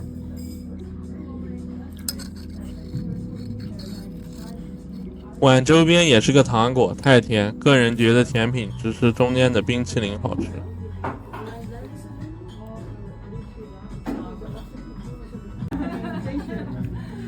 这个小球也是个糖果，有点过甜。这两片甜点也是太甜了，不是很好吃。这家店也不是全部菜都好吃，有一道特别惊艳，2、3道不错。为什么那家店没这家好吃，能评米其林3星？我现在是有点懂了。这家服务人手也不够，风景那家好。米其林还是看综合的。咖啡我觉得一般，就跟上海 T12有奶蓉的那些咖啡专门店差不多。我喝咖啡还是比较喜欢加奶。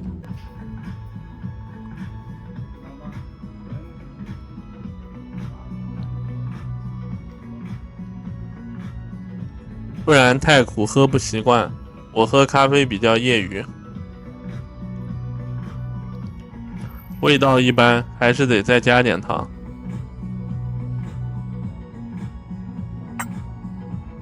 餐具、糖这些细节都挺漂亮的。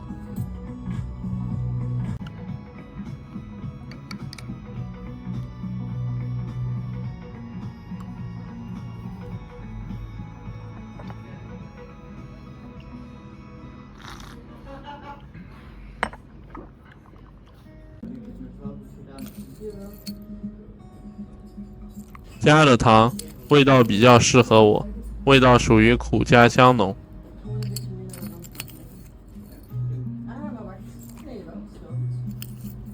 这几个甜点最好吃的就是巧克力那个黄色的，比外面的都好吃。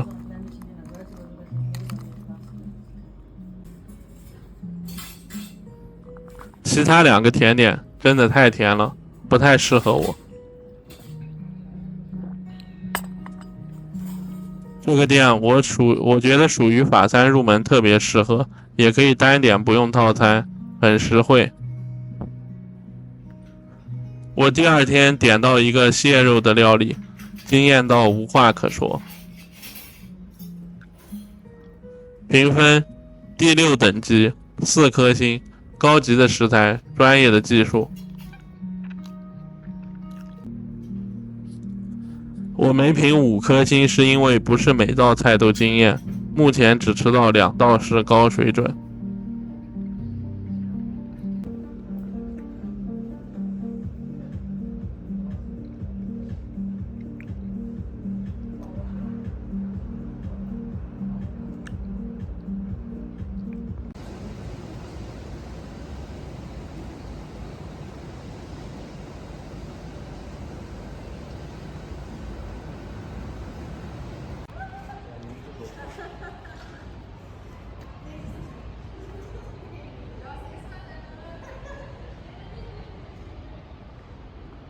巴黎顶级羊肉、顶级鸭肝酱、顶级甜品、普通咖啡，法餐又让我震惊。欧洲国内 YouTuber 是不是真的没吃过，还是为了吃国内爱国流量，让我怀疑。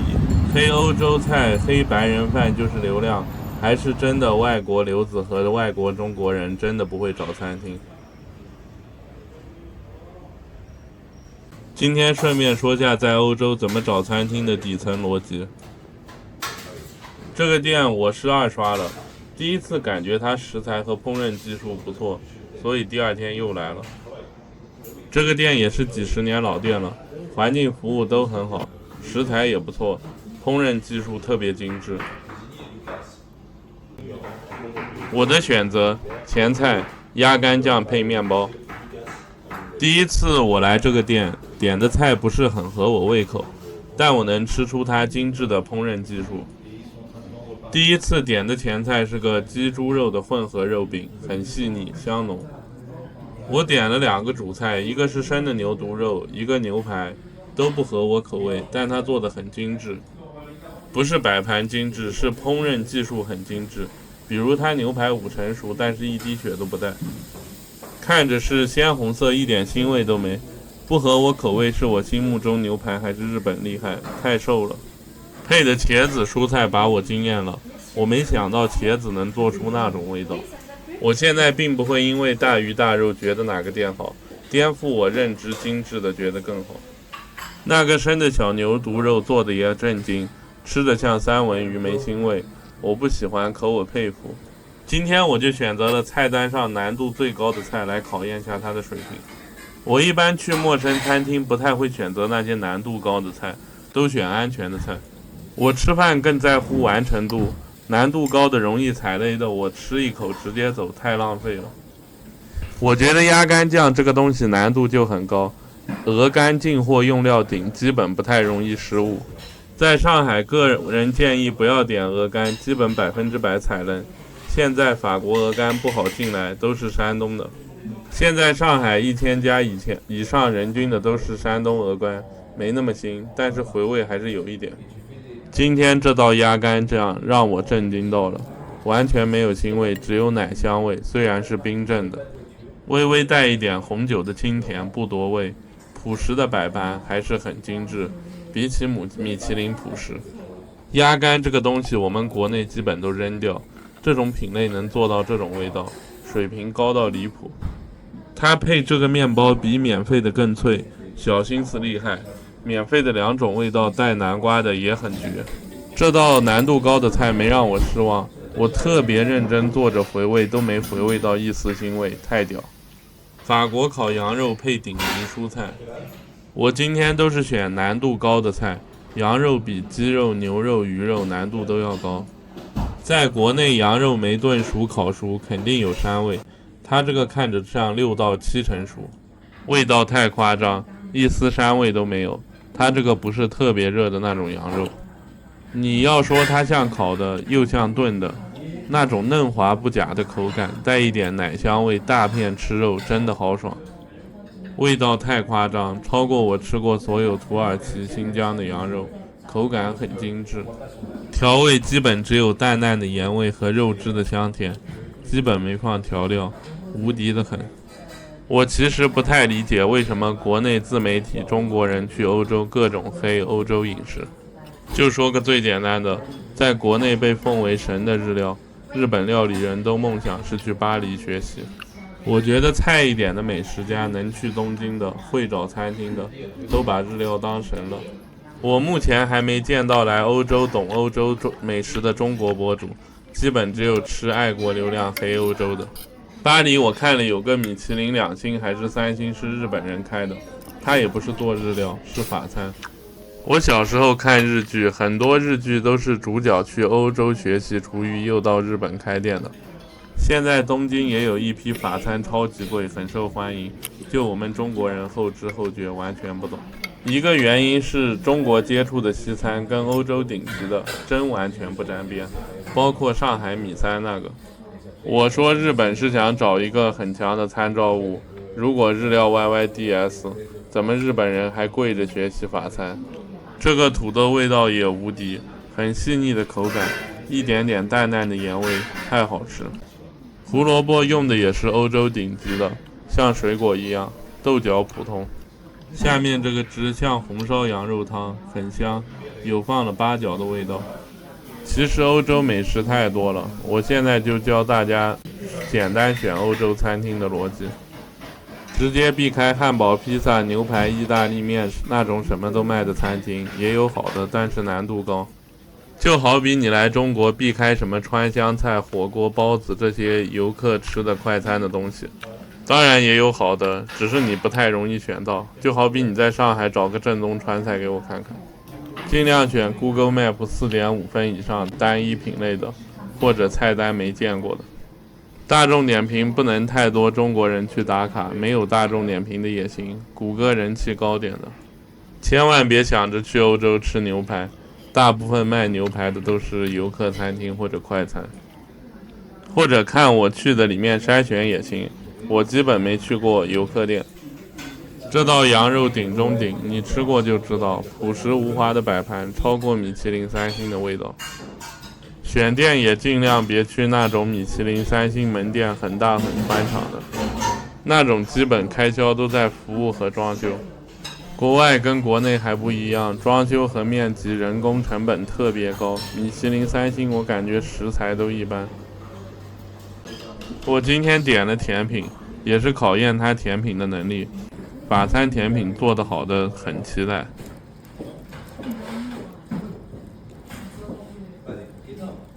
味道很厉害，上面的糖像沙子一样，甜的很清淡，不是你们那种脑子过甜的白人饭。下面的酥饼很脆，甜品整个都是淡口的，吃不到甜味，基本吃的都是饼的香味。这道甜品太舒服了，不知道这种味道在上海这辈子能吃到吗？这个奶油我问他是冰淇淋吗？怎么吃着好像冰淇淋？他说不是。香浓不腻不甜，全是香味，这种甜品我也爱。咖啡就上海能做出来的味道，改天我拍上海咖啡 TOP 5，上海咖啡世界水平没毛病。这个甜品比米其林2星那个比利时华夫饼不知道好吃多少倍。那个虽然也不甜，但是带了一点油，这个是完全清爽的甜品。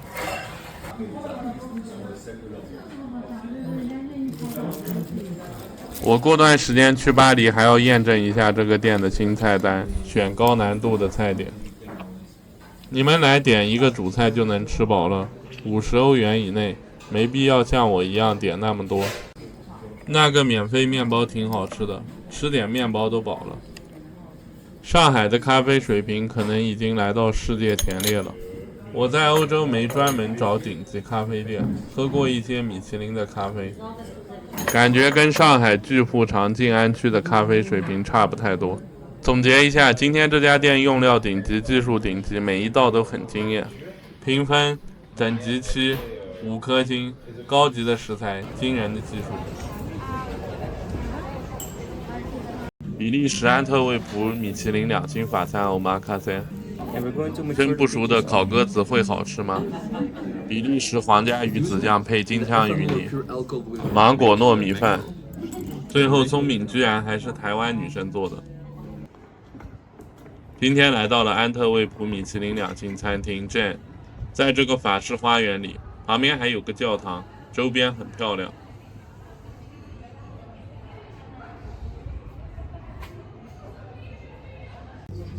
座位都是提前安排固定的，不错。这家店服务真的很专业。马上开始我们的欧玛卡塞吧。日本茶道开始，这个茶叶介绍说是日本的，看着平平无奇。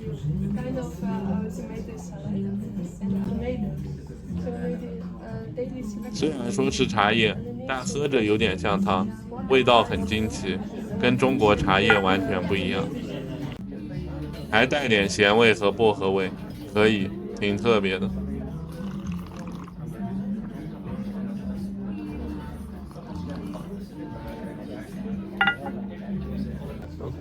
这道菜是青鱼配腌黄瓜配醋汁配柚子胡椒，看着确实挺漂亮的。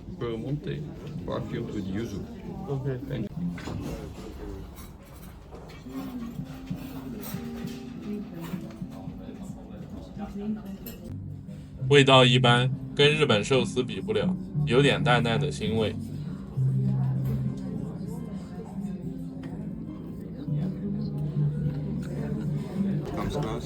这是来自荷兰的黄鳍金枪鱼配比利时皇家鱼子酱。It's a local dairy cow that has very high fat content. I will finish it with jutsu kosho, fermented paste of green peppers and jutsu, typical Japanese lemon. And by mixing everything very well, I will get an emulsion. As the fat starts to melt away, it's going to coat the fish. 他在我面前表演把金枪鱼块做成金枪鱼泥巴。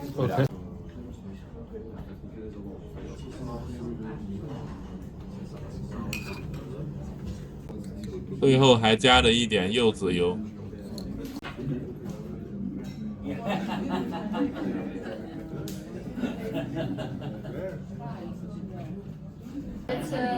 好像不是拿手吃，是拿勺子吃。比利时皇家鱼子酱在旁边另一个米其林1星也吃过，带点腥味，但是口感比较爆炸，奶味足，有腥味是最大的败笔。金枪鱼品质不行，油香味少，也不是入口即化，连鱼泥都不行。可能照顾当地人崇拜日本的口味吧，还不如我在上海吃的日料，更别谈日本。香草土豆碎末配米格莱特奶酪汤。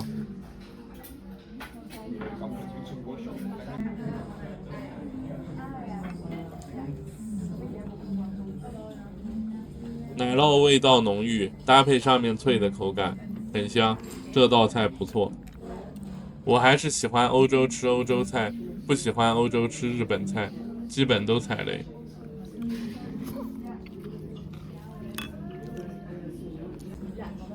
这道汤是跟我在其他餐厅吃的比，水准还高一点点，口味更复合。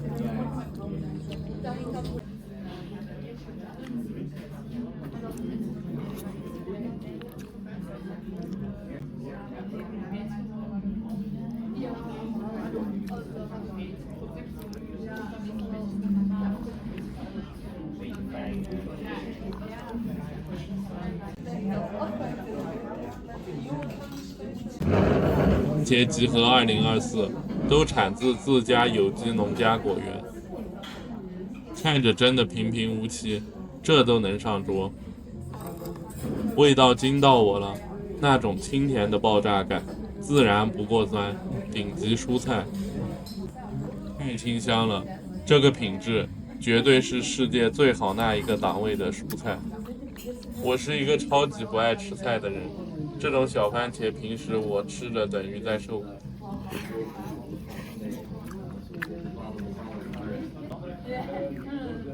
这个像橙子一样的也是番茄吗？味道真的清甜，那种清澈感普通水果比不了。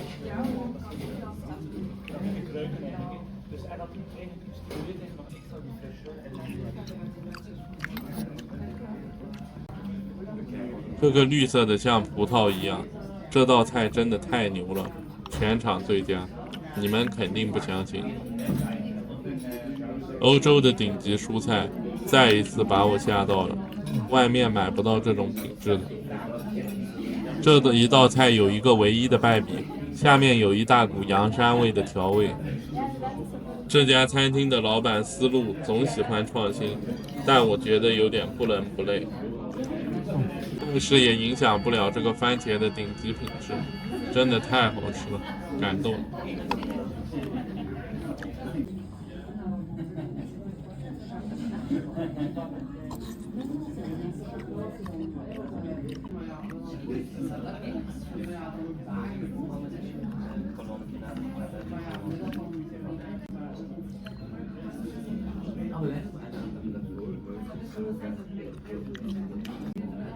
下面这个白色的巨难吃，羊膻味重。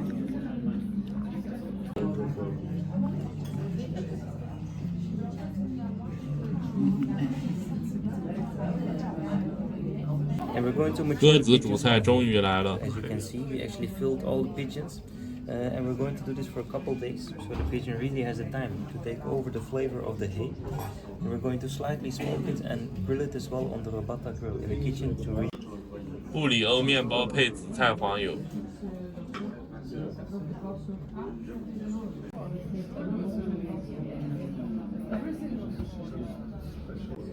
面包跟那个安特卫普米其林3星的味道样子一模一样。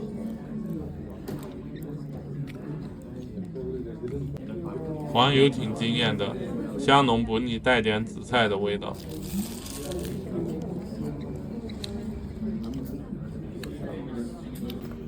鸽子是在你面前炭烤的，鸽子是来自法国安茹的顶级鸽子。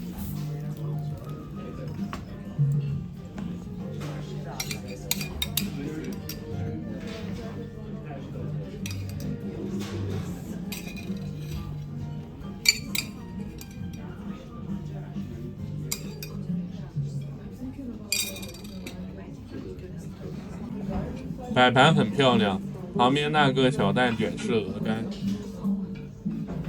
这个鸽子感觉就是2成熟。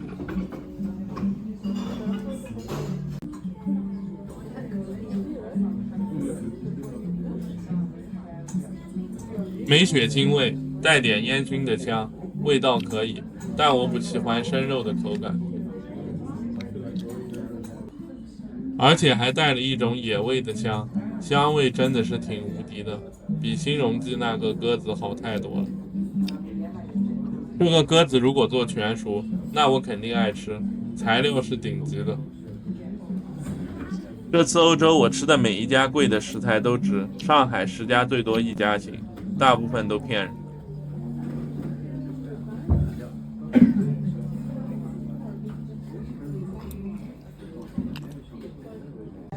草莓味道挺一般的，但看形状养殖是很自然，没加科技的。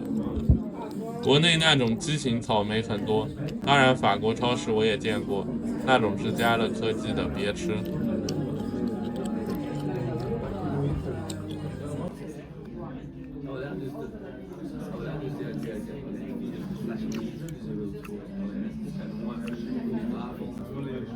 这个紫色的是萝卜，跟白萝卜味道差不多。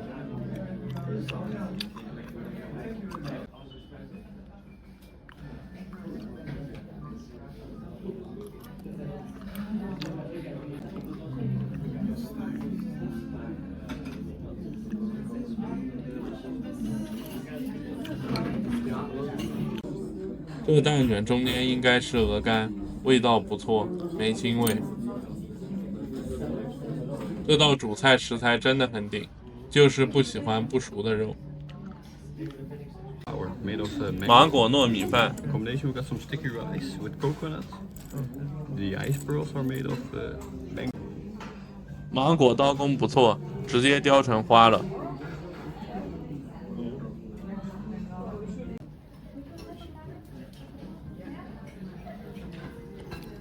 这个芒果很特别，带脆口的，我没吃过带脆口香甜的芒果。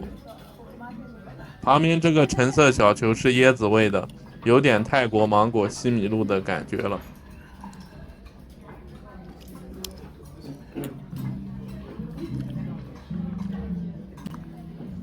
糯米饭很好吃，不趴烂，是有口感的糯米饭，也不是没煮熟的那种。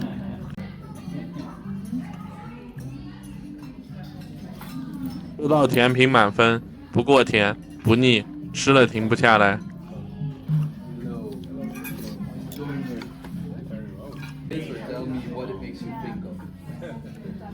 Very misleading, huh? There's no wrong answers. Well, there's only one. 这个蛋卷是不是要搭配糯米饭吃？吃得出来是自制的，不是外面卖的那种。Don't like sashimi. It's gonna be like electric, you know, like almost numbing on the tongue. Sashimi. Yuzu-cello. Okay. Yuzu-cello, which comes from limoncello, whereby we replace the limone or lemon with yuzu, and the ethanol or pure alcohol with sake, Japanese rice wine. So you're gonna notice it's very fresh. It's gonna help you cleanse cleanse your palate. 下一道甜品是接骨木花配日本山椒配冰。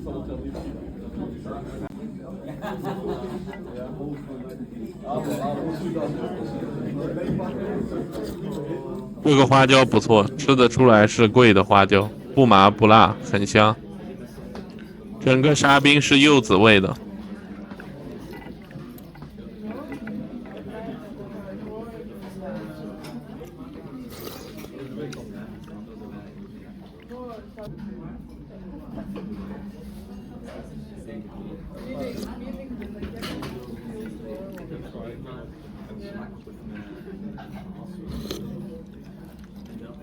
后面那个松饼是台湾女生做的，主要照顾别人隐私，没拍脸。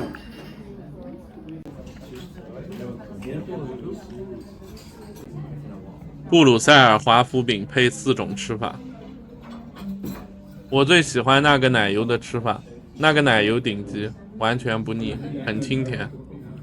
这个华夫饼不错，吃着像空气感一样酥脆，而且不甜。蓝莓品质一般，就云南普通蓝莓的水平。这道菜是一个台湾女生来介绍的，她说她之前也住上海，希望她能学点东西带回亚洲吧。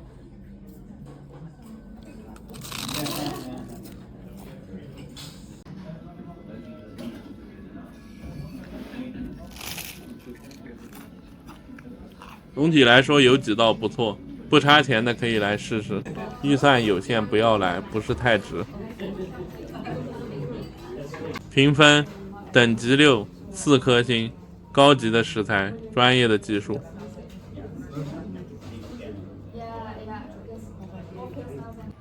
还送了餐厅的介绍和小礼品，很专业。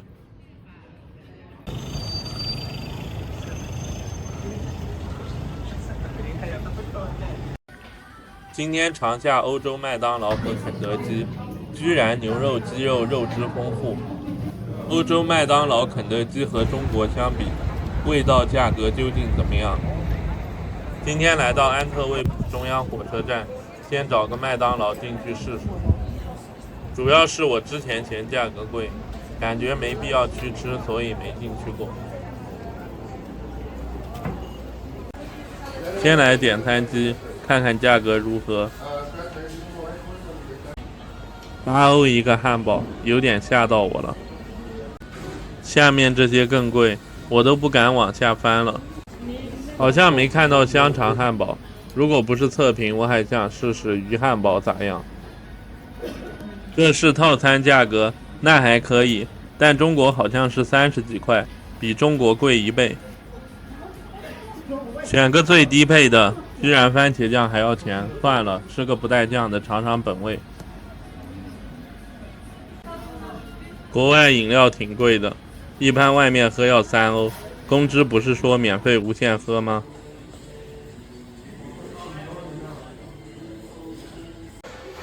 环境还挺干净，跟国内一样。巨无霸套餐，薯条看着差不多，没区别。汉堡面包好像要黑一点，蔬菜量比较大。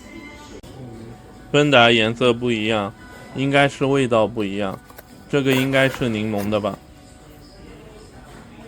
芬达要好喝点，主要国外有果汁含量，代价就是太贵。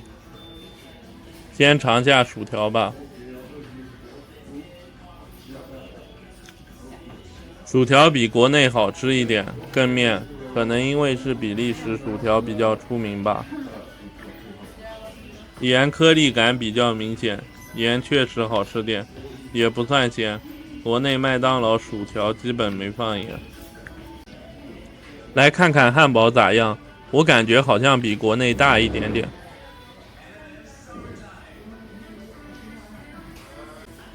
肉饼质量还是不错的，国内汉堡王肉饼太渣，大家记得别吃。我真不是黑，不信现在打开手机叫个外卖看看。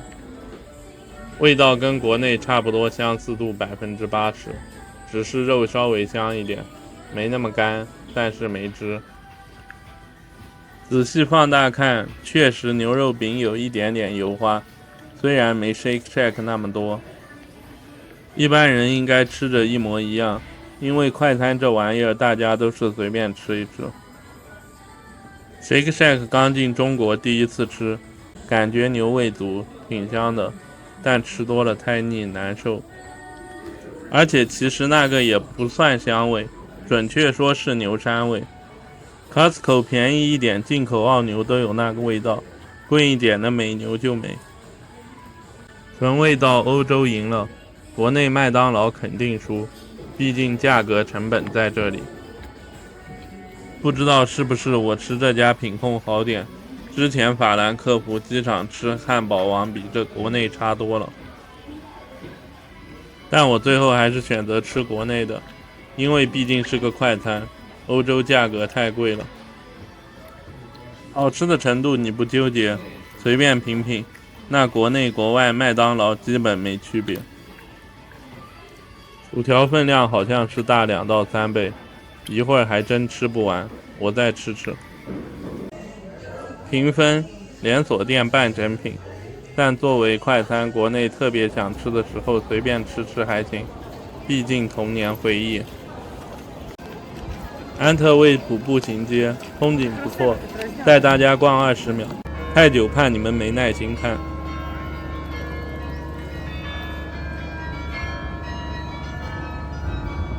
教堂下面还有一家麦当劳，我发现欧洲麦当劳满街都是。肯德基少得可怜，我搜了下安特卫普就2家。到了，居然在游客区美食街那么好的位置。先看看菜单和价格吧。这啥也挺贵的，吃不起。这才能有中文，不然有些菜还要翻译一下。还是点套餐吧，省钱。刚才吃过汉堡了，现在肯定选鸡的套餐。浓汤原味鸡，肯德基最大特色。选个薯条，看看跟刚才有啥区别。国外为啥肯德基、麦当劳给个酱都要钱？那么小气，国内无限量供应啊！这个啥子汉堡还要2块，点一下看看。一个套餐一个小汉堡，90块人民币，你觉得贵不贵？感觉他们肯德基工作比较悠闲，没几个员工。这些菜单我也懒得研究。地板像几年没拖了，全是油，比刚才麦当劳脏。汉堡加炸鸡套餐，薯条看着比刚才好一点，没那么干，颜色浅一点。那来尝尝薯条味道咋样吧。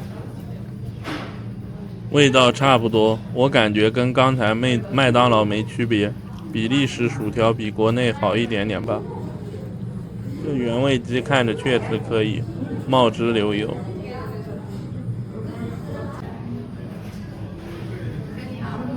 吃了一口，感觉巨烫，汁多，比国内原味鸡品质好。注意，我是说品质好，没说味道好。外皮跟国内做的好的肯德基比一样的，里面太厚没味道，里面肉没法吃，虽然没细吃，好像没鸡腥味。这个鸡最大的问题是只能外面吃一圈，里面吃不了，全是白肉没味道。基本都浪费，原位计算国内肯德基发挥好的地方赢，发挥差的肯德基也难吃。这个汉堡有点敷衍，视频看很大，其实很小，完全没得国内的香辣鸡腿堡好吃。这个汉堡品质放大看确实在快餐里算可以的，多汁新鲜，但是面包和酱太难吃了。说实话，欧洲肯德基这个鸡肉品质用料是可以的，只是它做的水平太敷衍了。单把汉堡中间那个炸鸡吃了，酱工业味重，吃不来，不吃了。肯德基这盘国内做的好的店赢了，你们知道吗？肯德基不是每一家都好吃。现在国内大部分肯德基原味鸡鸡肉腥味重，要不就是太干或者是冷的，跟小时候味道一样的店很少了。评分，连锁店半成品，随便吃吃找找童年回忆可以。最后肯德基上个厕所还要0.9欧元，惊喜了吗？今天结论，国内肯德基、麦当劳更适合当快餐吃。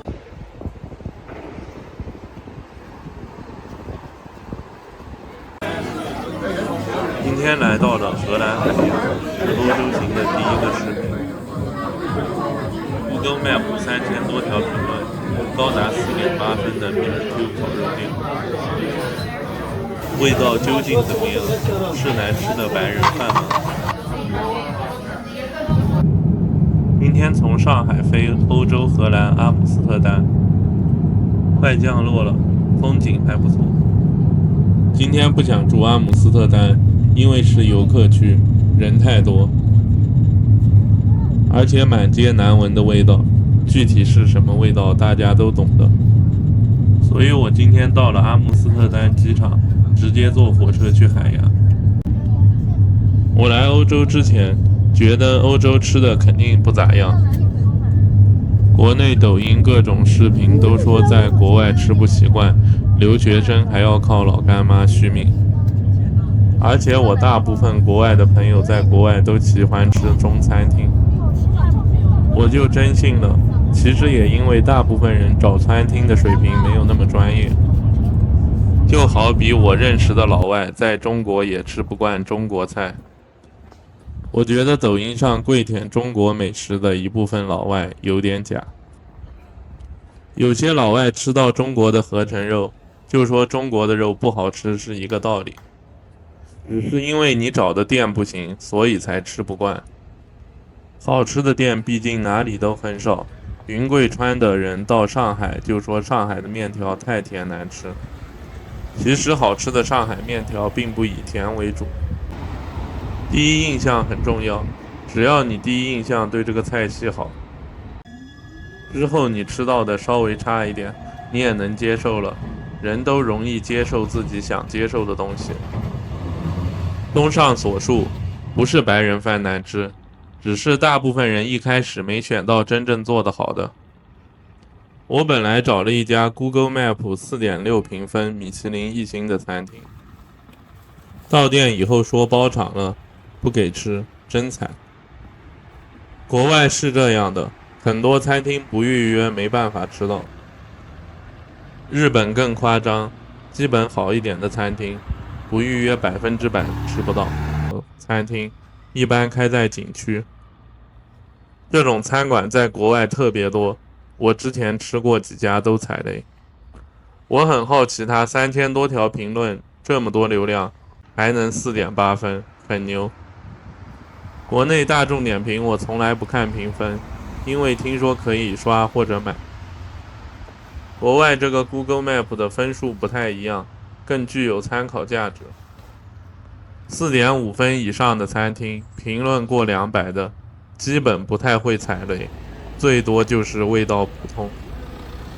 我之前在慕尼黑吃过一个意大利面4.7分，味道就比较普通，但材料还是不错的。所以建议大家出国旅游，找餐厅一定要看 Google Map， 别去大众点评、小红书国外那些游客店，评论越多越真实，如果过一天还能4.5分，基本味道就还可以。今天这个店4.8分，3000多条评论，基本就是变态的级别。能吃上，很幸运。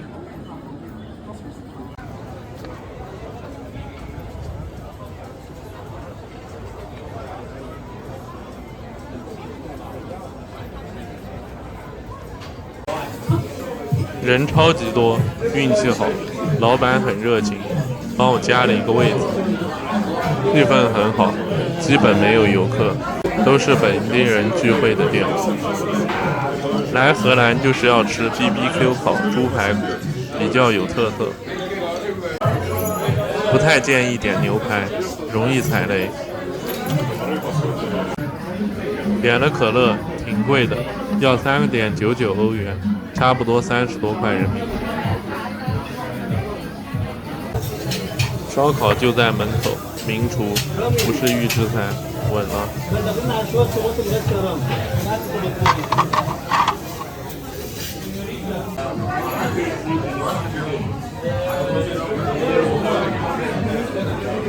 外观其实看着还好，外观能做出这样的挺多的。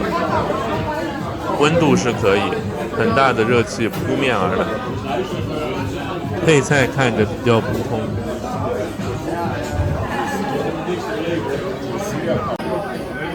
薯条给的分量不多，不过正好。很长，比我手指头都长好多。左边这个像蛋黄酱，右边那个像千岛酱。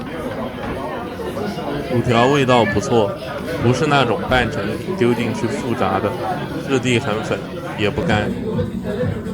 来尝一个排骨，我最近牙不好，刚去种了牙。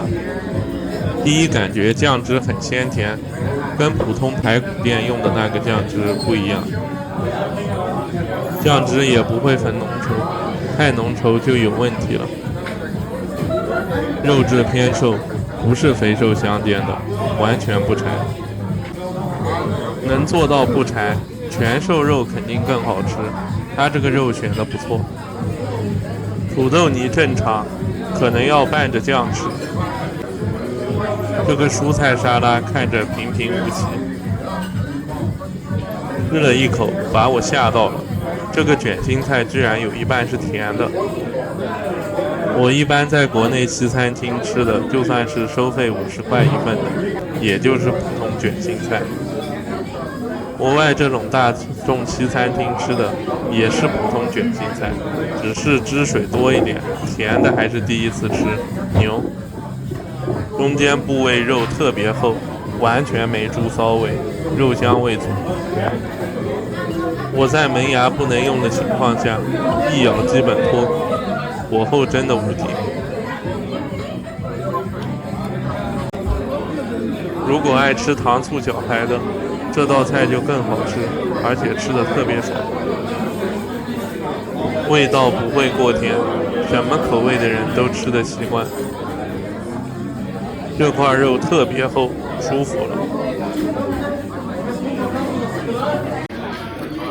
荷兰、比利时这一块的薯条是很出名的。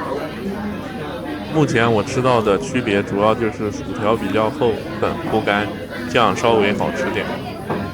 今天我吃到的酱就比较细腻，不会有工业味的感觉。吃排骨拍视频真的麻烦，太多酱汁，而且一个人不能边拍边切。我的满手都是酱汁，不过服务挺好，只无限续。薯条的酱带一点点微酸，完全不腻。如果不是考虑热量，我可以全部酱都吃完，酱都舔干净。看着这种细腻丝滑程度，都比丘比酱好。猪排从视频看，个头没现实那么大，吃着完全停不下来。虽然有点甜，但真不腻。咬一口基本全部脱骨。比利时、荷兰这一块薯条基本都很粗很长，但超级大一口酱，爽。这块肉超级大，超级厚，看看能不能一口脱口。刚做了种猪鸭，牙不得劲呀。从横切面放大看，这肉选的质量部位绝对可以，鲜嫩多汁，还是雪白色，而且肉不死，也不发暗。肉吃完了，最后冲一下这个甜菜沙拉。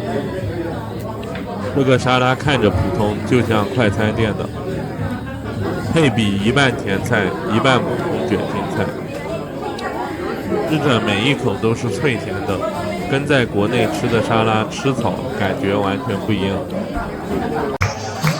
遇到了有人过生日，国外气氛很好，大家一起集体为他们唱歌鼓掌。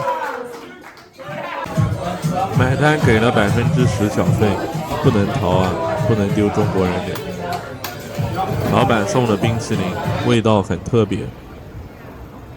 生意真的很好，基本都是爆满。评分第5档，3颗星，新鲜的食材，专业的技术。来海牙一定要试试这家，绝对不踩雷。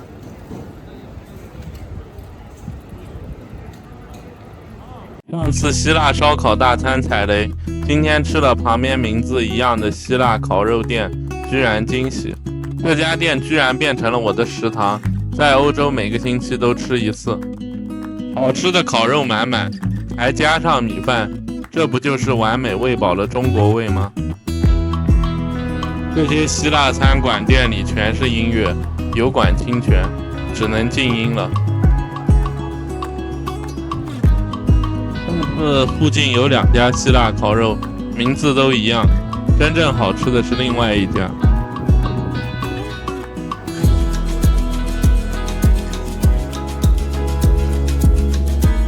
这家套餐不错，20欧左右，肉相对来说很多。老板娘特别漂亮，还会跟着音乐扭腰跳舞起来。这家店人气很火爆，我来的比较早，基本吃到一半都没位子了。东西都是店里现烤的，还可以。我基本在酒店都会叫他们的外卖，相对量大实惠。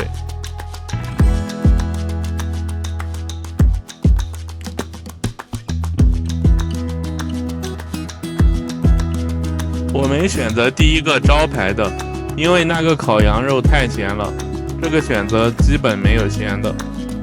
然后老板娘帮我把土豆换成了米饭，这样就是一道中餐了。猪肉串看着用料中规中矩，吃着还可以，不像那家不新鲜，没怪味。一口肉一口饭，中餐吃法。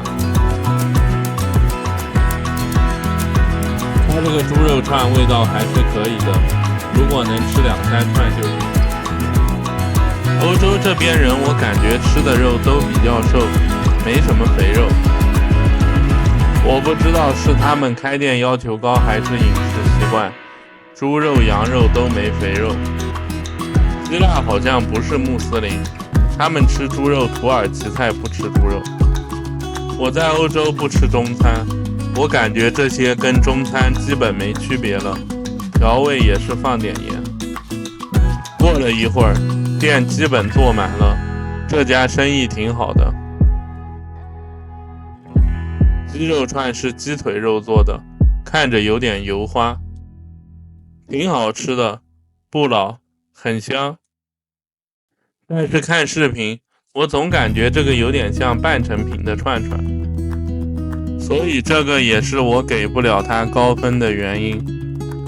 不能说100%吧，有可能偶尔想吃性价比加米饭，就想点了。它米饭很适合中国胃，一点都不硬，做的还可以。下次去店里看看，它这个肉串是袋装的，还是手穿的。如果它这个是半成品，那算性价比很高的，而且味道还可以的半成品了。但是我真的没吃出防腐剂的味道，只能下次去看它烤，眼见为实了。我一般说半成品的是眼睛看到的，不然我不敢下结论。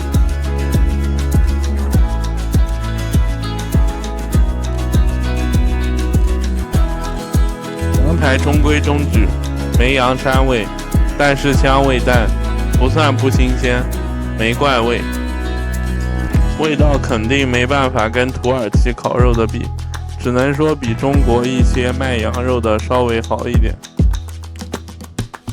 这家店我喜欢的主要理由就是味道还行，20欧能吃到很多种类的肉，量还大。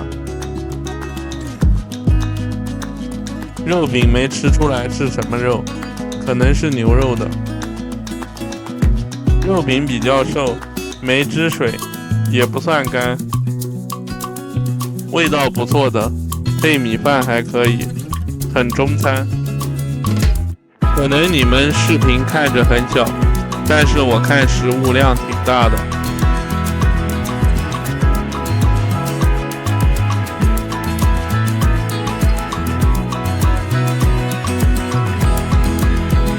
鹰嘴豆泥中规中矩的水平。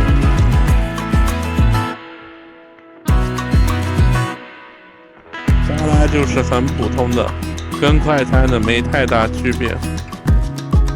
希腊人很喜欢跳舞和音乐，我看老板娘跳得挺开心，可惜忘记拍了。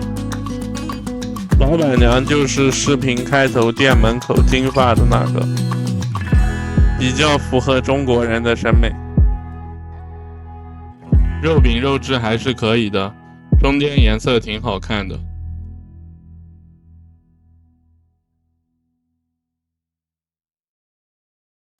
饭一会儿就吃完了，肉和饼还没吃，可以弄个汉堡来吃。它这个饼很好吃，我之前吃过，厚实不干，但是香。果然汉堡肉夹在饼里更好吃，很搭。如果来这家店吃饭，找钱的时候记得算一下，老板娘数学很差，基本都算不对。他们这边人数学的口算能力跟中国确实比不了。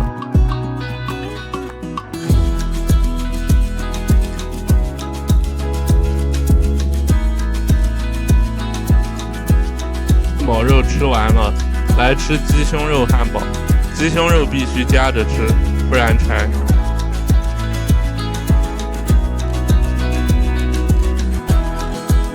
加进去，很香，吃着就不柴了。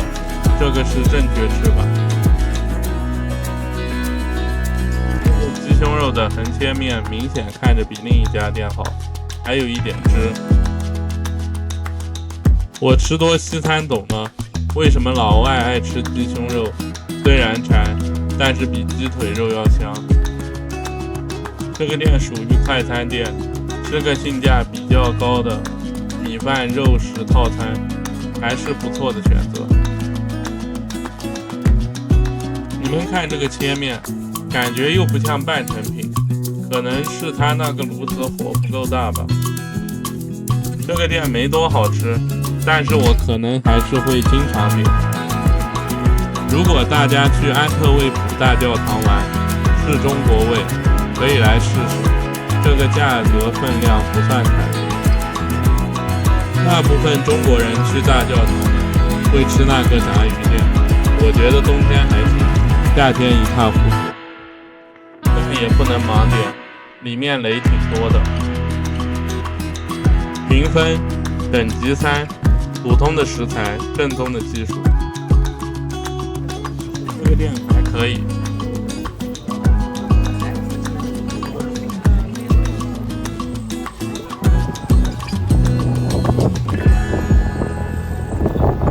安特卫普工薪消费最好、人气最爆炸的餐厅。我吃过评价里最完美的5成熟肉眼牛排，料很足，正宗的西班牙海鲜饭让我连续来了2天。今天想吃西班牙海鲜饭了，找了一家人气最火爆的西班牙餐厅。这个餐厅基本在安特卫普市家喻户晓。我下午5点来的，已经那么多人了，晚了基本吃不到。这附近街上一个人都没，但是店里快要坐满了。这不是游客区，也不是商业区，本地人才知道的店。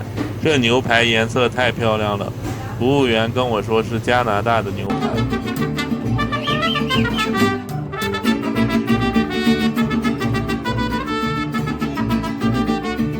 随时都有表演，挺热闹的。国内这样的餐厅基本都难吃。免费餐前面包，我觉得这个面包侧面皮烤得很漂亮，国内没见过分布这么好看的。太好吃了，面包中间入口是绵密的，外皮又脆，比我吃的米其林3星面包还好吃。这个面包比较清爽，不复杂，但是又有自己特色的味道，不是那种很硬的。外面这个酱不像超市货，味道有点像，但是很清爽，微微带点酸味和盐味，不重，奶香味足，满分餐前面包国内吃不到。西班牙海鲜饭28欧元，240人民币，分量不算我吃过最大的，但是海鲜料多。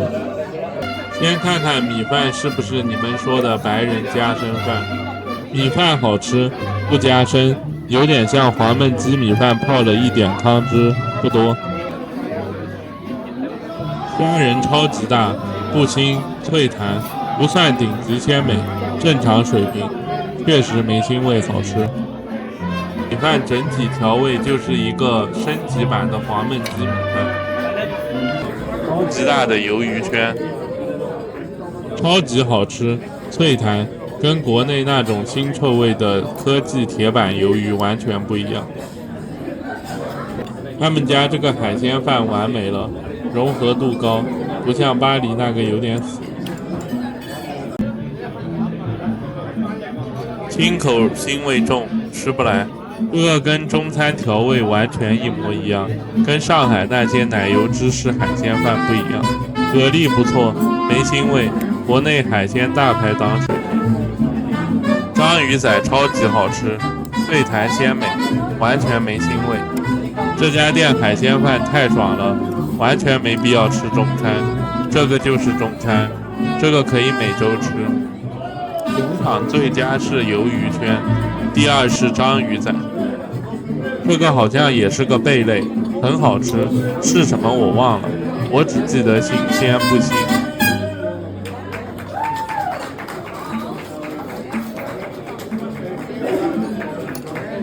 他们家用的鸡胸肉，这就对了，鸡胸肉熬汤是有鲜味的，鸡大腿就没有。超级大虾仁脆弹，太爽了，比吃广东虾饺爽。如果在安特卫普时装学院的同学聚会来这家吃，绝对满意，氛围好还好吃。国内这种氛围好，不好好做菜的，基本味道都不行。比如海底捞，颠覆了我的认知，居然可以把那么大的餐厅做菜好吃，还注意服务和表演的。佩服老外管理的好，质量还好的。目前国内我没遇到过这种餐厅，服务也超级好。我去了几次，服务员见到我各种方面没位子也安排。我在欧洲那么长时间，我觉得欧洲对中国人是很友好的，不像日本。我从小就看日剧，我也会说日语，听得懂，我算半个日本直人了。东京混多了你就知道，友好的只占一半，有敌意或者混不熟的占一半。欧洲基本你经常去的店态度都超级好，好到离谱那种，建议大家多来欧洲玩，根本不像抖音说的不安全没美食。我反正没被偷过，晚上凌晨也出去吃饭，味道非常好，吃得很干净。第二天又来了，接下来是第二天的视频。肉眼牛排38欧，320人民币。这个牛排太漂亮，汁水丰富，是我吃过汁水最丰富的，而且没有一滴血水。肥瘦相间，缺点是肥肉有点多，不吃可以吐掉。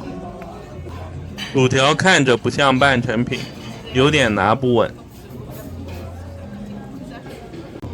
这个薯条比我手都长，一看就好吃吧。里面全是流动绵密的土豆，好吃，就是量有点大，我一般吃不完。调味就是带点海盐味。我以前认知的牛排都是老或者带点血水味，不喜欢吃。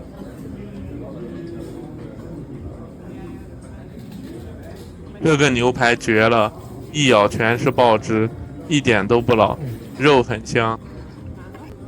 把 Costco 的牛排秒了。Costco 的牛排有点牛膻味，这个只有牛香味，而且他没用日本和牛就好吃。他说是加拿大的牛排，我还是第一次听说。颠覆我认知的一道菜，牛排居然有好吃的。其他牛排能做到5成熟不流一滴血，中间是红色的，再来跟这个比，这个牛排我第一次是吃感动。连续来了几天，他偶尔发挥失常一次，主要人太少，不然太想尝试他们的家的战斧牛排。记得小时候第一次吃豪克莱的合成牛排，很好吃。后面在国内吃那些真牛肉的牛排都难吃，太老带血水。在欧洲吃了一些米其林餐厅或者游客店的牛排，也是肉老，这个是惊到我了。如果上日本和牛，那我算作弊。你们放大看，这牛肉汁水有多少？海底全是汁，没有一滴血，太牛。缺点只有一个，肥肉太多。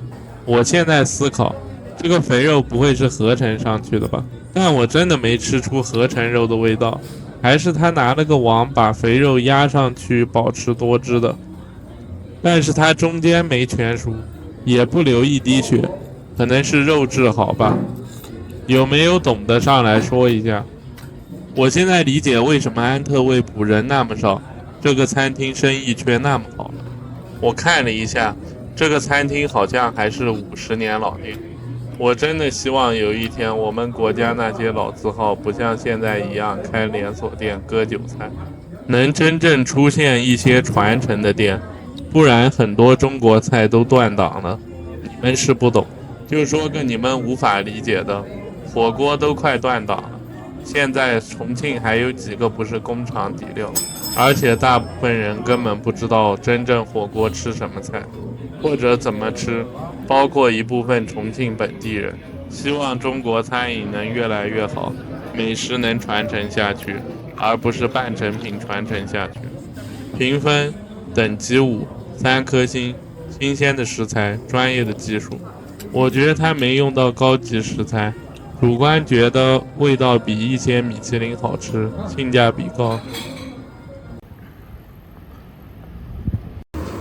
今天我们来看看日本主厨在巴黎做法餐味道究竟如何。还会跟我上个视频一样踩雷吗？今天我吃到了人生吃过最好吃的意大利面，居然是日本人做的。今天来到了法国最潮流的区域，逛了下忧郁的富二代这个店铺。很贵，一件 T 都要5000多，还不是奢侈品。肚子饿了，附近找下美食吧。看了下谷歌地图，找了个4.7分，开了好多年的一个日本人当主厨的法餐。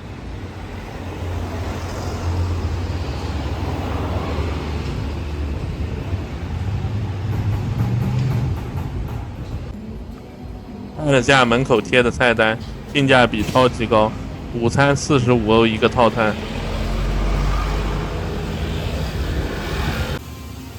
老样子，我不喝酒，点个可乐和矿泉水。我喜欢坐吧台，可以看到日本主厨亲自操作，都是现场准备，跟上海很多西餐都是预制菜不一样。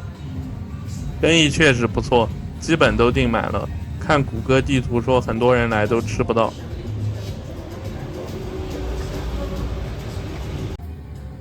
午餐套餐，餐前蔬菜披萨，看样子还挺好看的，上面有冰奶油脆。直接上手吧，估计要一口吃，不然吃不出层次感。味道一般，酸甜口味的，跟你们看到图片什么味道就是什么味道。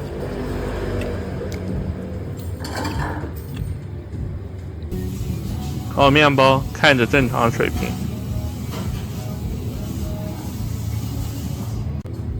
餐前的一个奶油南瓜汤可以搭配面包吃。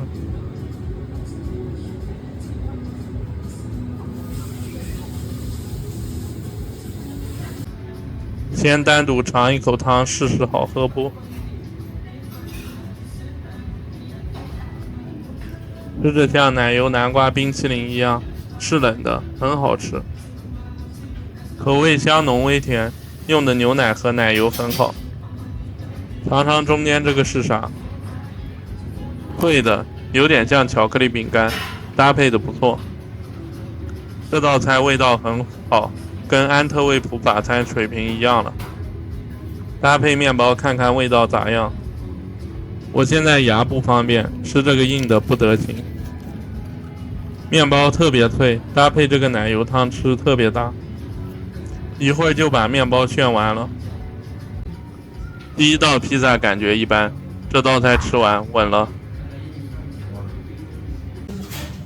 刚才来了一大波人，主厨已经开始很忙了。三文鱼凉拌蔬菜，我不知道法餐对三文鱼怎么那么执着，昨天吃的那个踩雷踩的不行。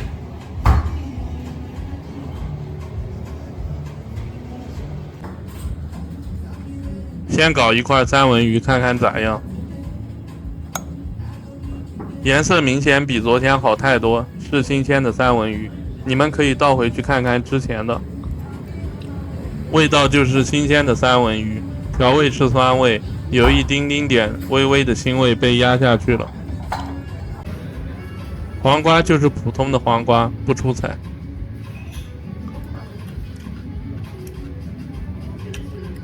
不知道法餐怎么那么多三文鱼，高档日料从来不上三文鱼啊。这道菜味道一般，偏酸，吃多了有点扛不住。喜欢吃三文鱼和柠檬汁或醋汁的应该会喜欢。我还是喜欢比利时那个米其林1星的金枪鱼。用有限的食材把金枪鱼中腹发挥的吓到我了，比东京的大铺都好吃。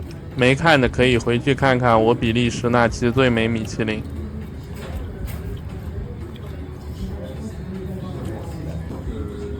量真的很大，可能有10个三文鱼寿司那么多，喜欢吃的有福了。而且切的比较厚，口感还是可以的，比昨天那个米其林的三文鱼好太多。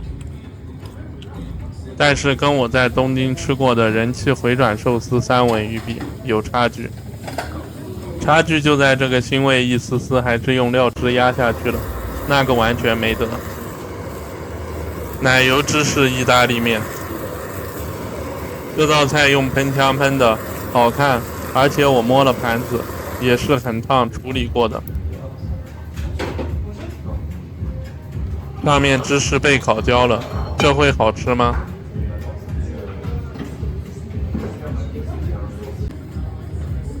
先整个面尝尝。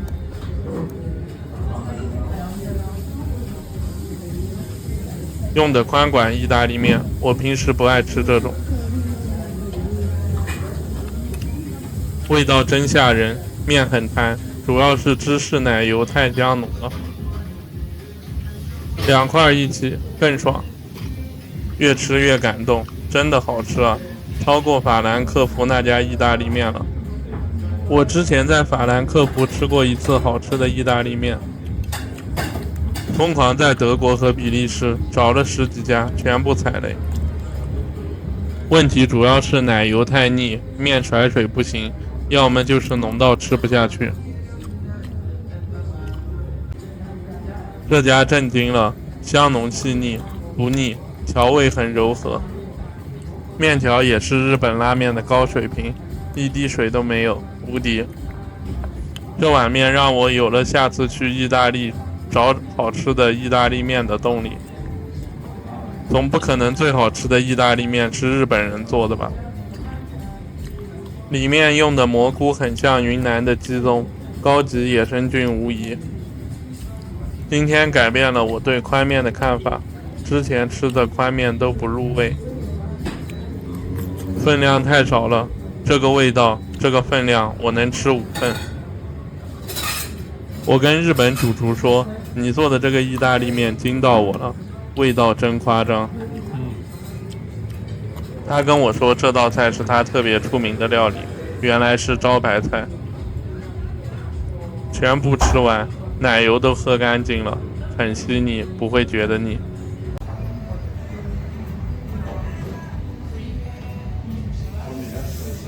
吃完面又来盖浇饭，碳水今天中午舒服了。咖喱红薯鸡肉饭，刚开始我还不知道浇的是什么汁，原来是咖喱。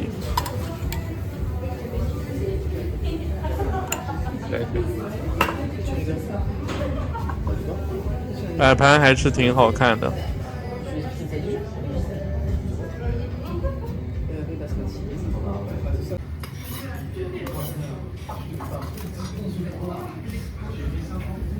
先尝点咖喱，挺浓郁的，但是跟我在东京吃的比还差点。看咖喱的质地，跟国内的快餐咖喱有点像，不像东京那种最原始开始做的。鸡肉不错，外皮烤过，但不惊艳，正常。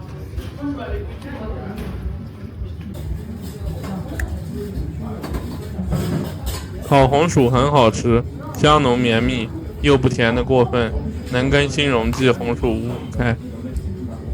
日本主厨很有创意，用红薯代替了土豆和胡萝卜。土豆、胡萝卜加起来加点甜，确实有点像红薯味。仔细想了下，这道菜不是法餐啊，是日本咖喱饭。在巴黎能吃到好吃的咖喱饭也行，也类似中餐咖喱饭了。咖喱饭和前面那道意大利面比，逊色许多。红薯倒是蛮惊艳的。想念东京的咖喱饭了，点赞过500，我就去东京拍咖喱饭吧。好吃的咖喱饭，看图酱汁都不一样。这个跟东京比，只能算中档及格水平。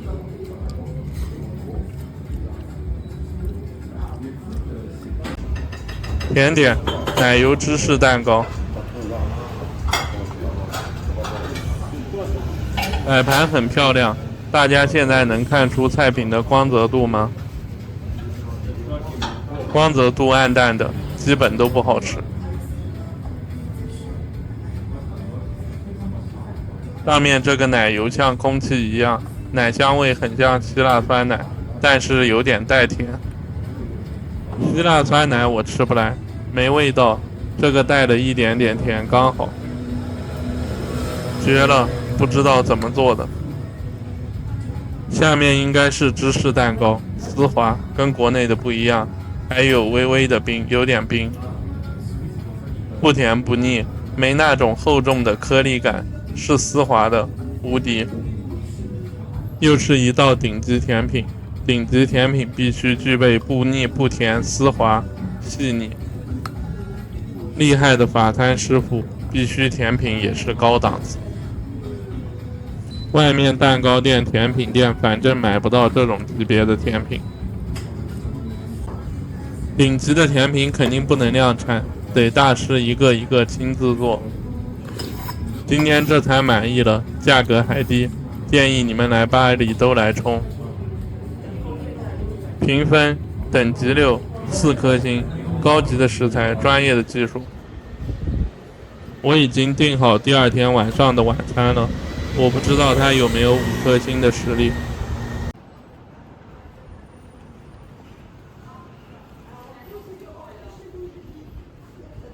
我在欧洲从来不吃中餐，因为欧洲达不到我要求的正宗水准。来看看我在欧洲完美替代中餐的餐馆吧。为什么能秒杀新疆70%以上的餐厅？客观理性谈。我在欧洲每一个城市基本都会找一个稳定顶中顶的土耳其餐厅长期吃。土耳其餐厅欧洲满街都是，大部分是快餐，但会有头部真正好吃的不咸的。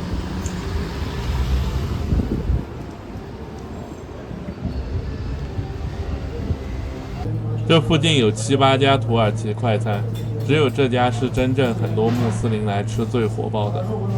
我是超级熟客了，吃了不下30次了，老板见到我都要跟我拥抱，爱死我了。看一下这个快餐的菜，基本是跟我们中餐差不多。他们家羊肉是顶中顶，完美奶香味，骨头啃烂到最深处都没有一丝羊膻味。我不怕伤一部分人的心，说实话，全世界包括新疆顶级新鲜羊肉都没膻味，垃圾品种和不新鲜的才有膻味。别当傻子，还说没膻味叫羊肉，动下脑，为什么宁夏羊肉都可以当品牌卖？就是主打没膻味，稀缺性。我就是这种说话直白的主播，看我节目有结论性的东西，理性讨论。它这个烤羊肉特别有特色，烤到一半会盖着这种铁盘保持温度吧。我是第一次见过，很有特色。不过它不是我在欧洲吃过最顶的羊肉店，算可以。欧洲羊肉真的顶，都是超大块，所以老外吃不惯我们小川家全是孜然味。记住，如果一个烧烤是孜然味为主，那就是垃圾，顶的都是食材本身的味道。我的选择：烤鸡腿加羊肉大骨汤加烤羊排加抓饭，价格45欧元。这个抓饭没有一滴油，比较清爽。羊大骨汤炖土豆胡萝卜。真正欧洲做得好的一些西餐，跟中餐没太大区别，连调味都一样。欧洲中餐一半也是预制菜，现在都发国际物流了，根本没必要吃。而且那叫川菜和火锅吗？改天我去成都、重庆讲下什么叫川菜。麻婆豆腐、回锅肉这种川菜有人吃，火锅我也不吃工厂底料，我只吃自己炒的。先来吃羊肉大骨头吧，这个羊肉看视频炖的没那么趴烂，超级好吃，跟红烧牛肉差不多，一点膻味都没，香的不得了。抓饭还可以，带点羊油味儿，下午的会比晚上的好吃，晚上的放久了。欧洲我吃过的牛肉都不咋地，大部分带血腥味，反而羊肉都是顶中顶。如果来他们家看到羊肉骨头汤，必须点，不过别点羊肉碎肉饼汤，那个不好吃。手抓羊排，这个也是顶中顶，虽然有点糊。这个比国内手抓羊排90%讲究，没一点肥肉，我大概来30次以上都没肥肉。这个鸡腿一般，不够香，肉质倒是脱骨的那种，可能是冰冻鸡吧。但是比国内大鸡腿好吃得多，冰冻鸡也有等级，至少没腥味。这个羊骨头香的不行，你们肯定不信，你们估计觉得有膻味，我骗人。因为我天天看美食主播被骗，去吃都难吃或者一般。这块羊肉吃着比较像牛腱子肉，部位超级好。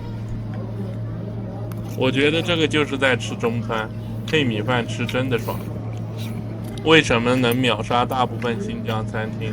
因为新疆本地比较粗犷，这个店稍微细腻点。我觉得它的定位就属于真材实料的快餐里有点技术的那种。土豆超级好吃，不水，很绵密，跟云南的土豆很像，大块但是入味。羊肉加香菇，不错。我感觉欧洲人工养殖的香菇都好吃一点，更厚实的口感。黄金绝了！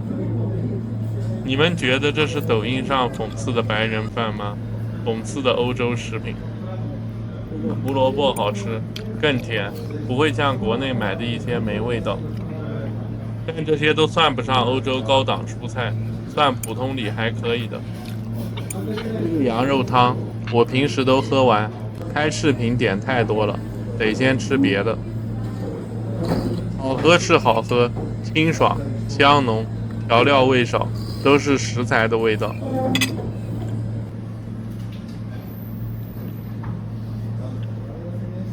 这个羊排纯瘦肉，不柴，口感好，香的不得了。这块下面稍微有点肥肉，不多，它每一块都带脆骨。羊骨头啃着那种奶香味，比猪肉、牛肉都多。我觉得抖音有些讽刺国外饮食的人有点不客观，也有可能留学生或者他们都去吃汉堡炸鸡，也不愿意多花时间和钱去选。大部分人都在景区吃的，跟老外去中国吃不来中国菜一个道理。我觉得这个羊排有眼睛的都能看出来跟中餐很像，如果真没膻味肯定好吃。这个羊排放大看是有点汁的，但不多。我 YouTube 主页上面那个羊排就顶了，一咬全是汁，不是血水。接下来来解决鸡腿和沙拉。这个烤蘑菇很好吃，超级大，而且一咬全是汁水。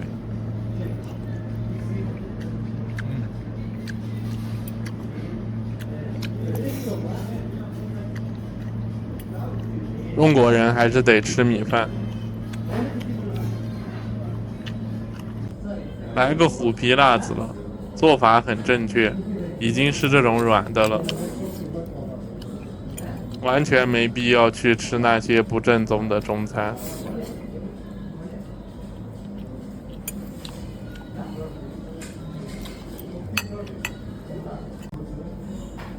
这个鸡腿其实可以，就是少点鸡香味，但是烤的水平真的不错的。放大看好像不是冰冻鸡，汁水那么多，而且肉的颜色是雪白色不柴的那种，应该还是新鲜的。真的，放大电脑看，亮度调高，这肉真漂亮。这个鸡腿就是鸡香味淡，其他方面都挺优秀的。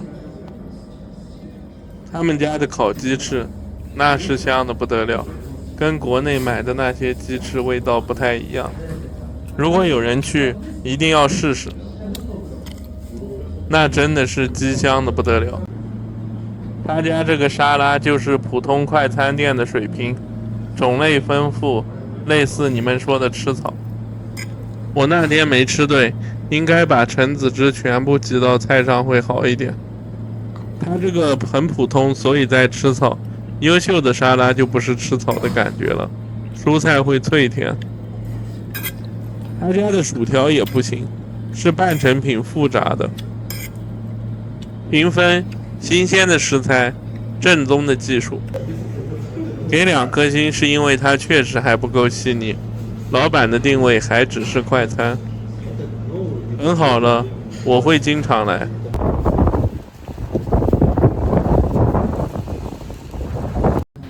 曾经荷兰米其林3星大厨自己开的夫妻店，味道比附近米其林3星更接地气。一个套餐价格不要100欧元，却能吃到顶级欧洲海鲜。今天来跟我一起看看吧。今天这家店属于夫妻店，只有2个人，人太多的话忙不过来。去之前最好打电话问一问能接待吗？因为经常被包场。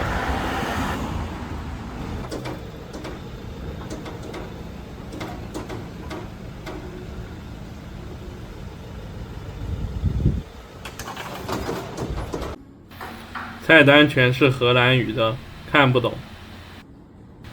之前吃过不错，直接选6道菜加生蚝前菜。服务比普通好，刀叉用过会立即帮你更换。餐前小菜：熏鱼肉和面皮配自制酱。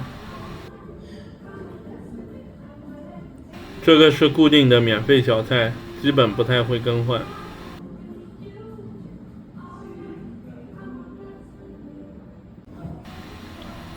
先来尝尝熏鱼肉，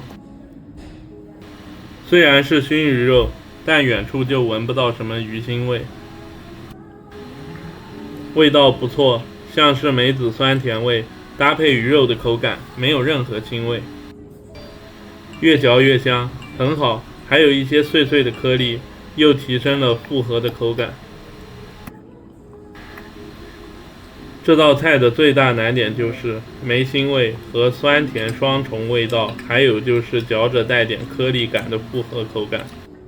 再来尝尝家庭自制酱配面皮，面皮口感很薄很脆，酱绝了，不腻不咸，有点豆瓣酱和鹰嘴土豆泥更细腻的味道，调味丰富，这个酱让我天天吃都没问题。这个就是手工酱和超市罐装酱最明显的区别。这个酱虽然是浓厚的，但回味是清爽的。上海西餐做不出来这种味道，至少我没吃过。面包、橄榄油配自制手工黄油。我视频这几家欧洲菜的黄油都不一样，各有特色，你们可以去对比看一看。这黄油抹在面包上，跟平时看到的黄油都不一样吧？味道香浓醇香，还带点颗粒感，一吃就是自己手工做的。面包是热的，不过我感觉这个面包的水平上海也有，只是黄油比较特别，还带点颗粒感的口感，加了橄榄油都不会腻，挺神奇的。黄色和绿色的黄油味道都差不太多。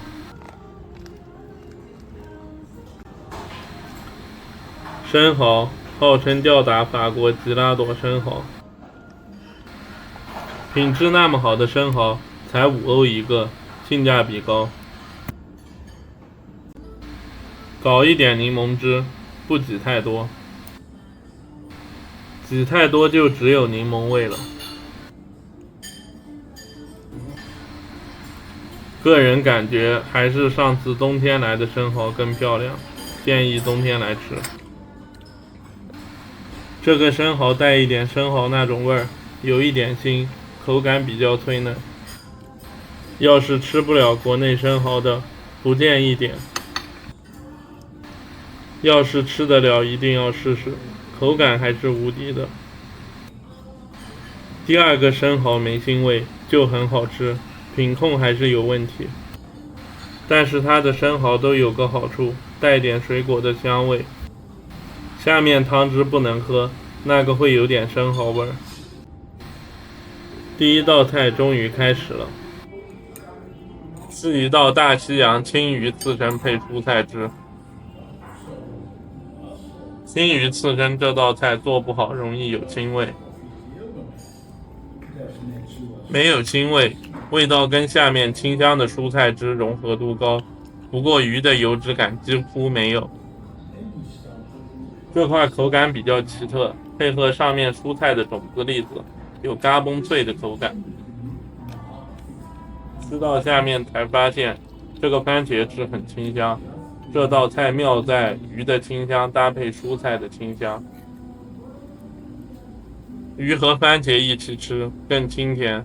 这道菜不错，但是不惊艳，水平还可以了。青鱼搭配蔬菜是个清爽的组合。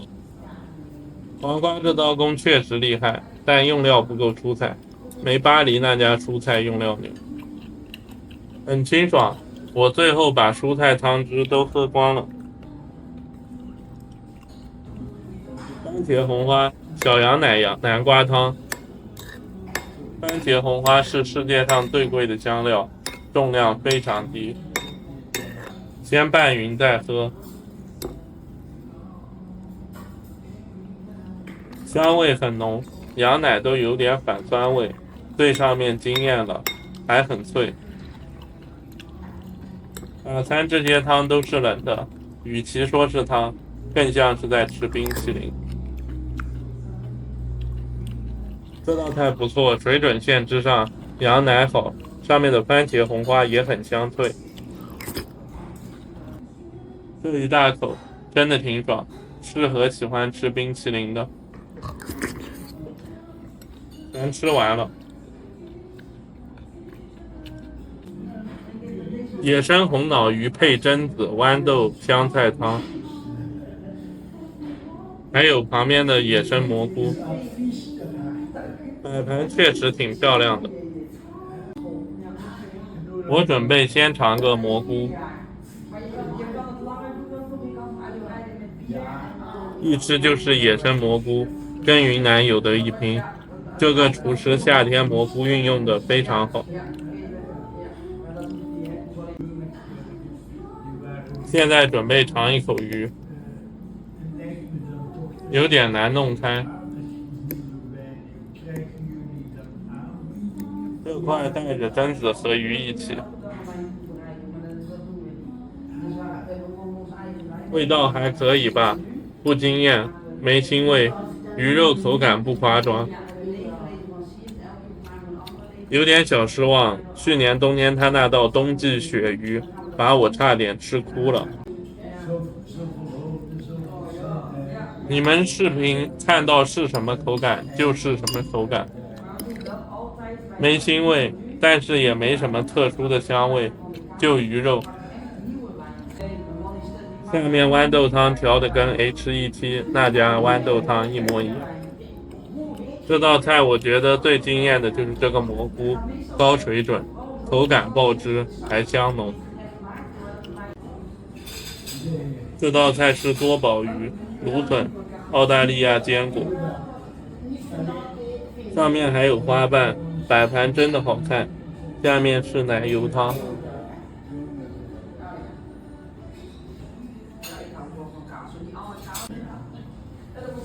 先尝尝奶油，没有南瓜汤的小羊奶酸，比较香浓正常的奶油。先把这大块蘑菇吃了吧，这蘑菇绝了，汁含量90%，香浓可口，有点像云南的羊菌，比我在云南吃的汁还要多好几倍，这个太好吃了。现在来吃鱼肉吧，还是有点一般，只能说夏天的鱼肉都不惊艳，比附近那个米其林3星味道还是要好一点。老板米其林3星的水平还是有的，鱼肉一点腥味都没，选品可以，但离惊艳还是差点意思。奶油汁什么都很完美，不腻。差的这点意思主要还是在季节，夏天新荣记的鱼都不行，等我冬天去拍。鱼香味、口感那种柔嫩的口感，达不到就不好吃。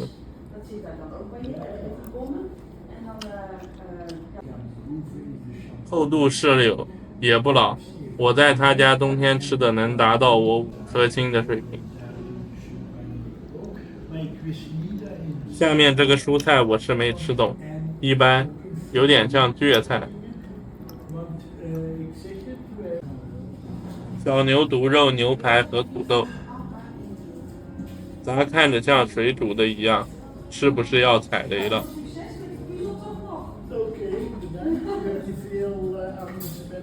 这几个像蘑菇一样的其实是土豆做的，食谱刀工很厉害，像雕刻的一样。先吃块土豆试试，炸土豆味道一般，比利时土豆都这水平，感觉没啥特色。现在尝下牛排，牛排看里面是70%熟的，火候不错，但我总觉得这个是煮的。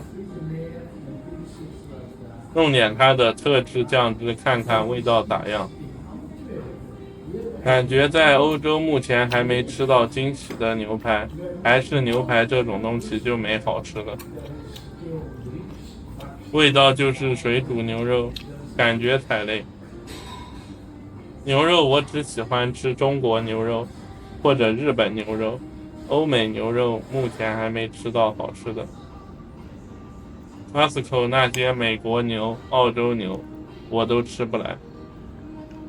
牛排做出来要不太老，要不就是带点血腥味或者牛膻味，反正都不好吃。这个谈不上好吃或者不好吃，反正没巴黎吃的那个生的小牛肉好吃。下面这个蔬菜不知道吃什么，太好吃了，一口全是爆汁，绝！全场最佳就是这个蔬菜了。到最后了，甜品，巧克力奶油、覆盆子奶油、蓝莓酱汁，下面应该是个类似布丁的东西。先尝下上面这个奶油，没什么味道，就是个空气感足，跟下面一起吃添加口感的。下面这个奶香味挺足，但比较清爽。还是得复合起来一起吃，才有层次感。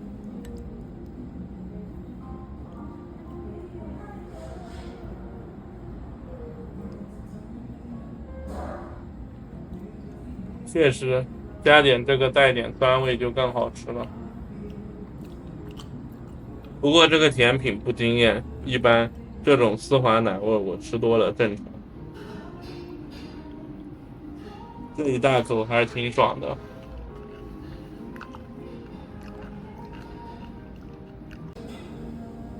尝尝这个红色的，看看是啥。应该是覆盆子奶油，还不错。里面还有爆米花，口感也挺脆，还比较香，跟我们平时吃到的是有点区别。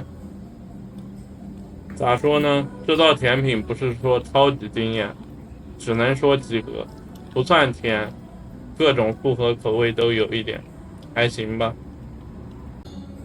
有的甜品吃的特别甜，那种就完全不行。这反正吃着像自己手工做的，还可以吧。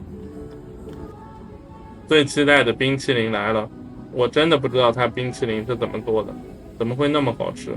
旁边配了个黑巧克力酱，这个黑巧克力酱好像是煮过的，比较苦，搭配着冰淇淋吃正好。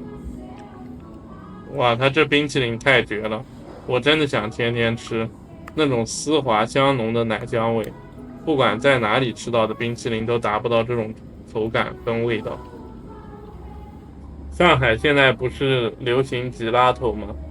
感觉跟这个完全比不了。主要那些冰淇淋吃着没那么丝滑，这个主要特别丝滑跟细腻，跟这个热的黑巧克力综合了口味以后，就更加显得没那么甜。目前吃到最好吃的冰淇淋就是这家做的，没有之一。评分等级6，4颗星，高级的食材，专业的技术。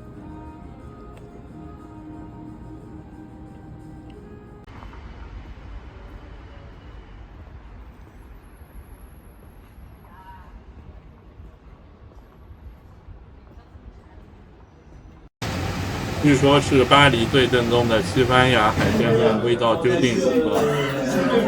那今天我们就来验证一下吧。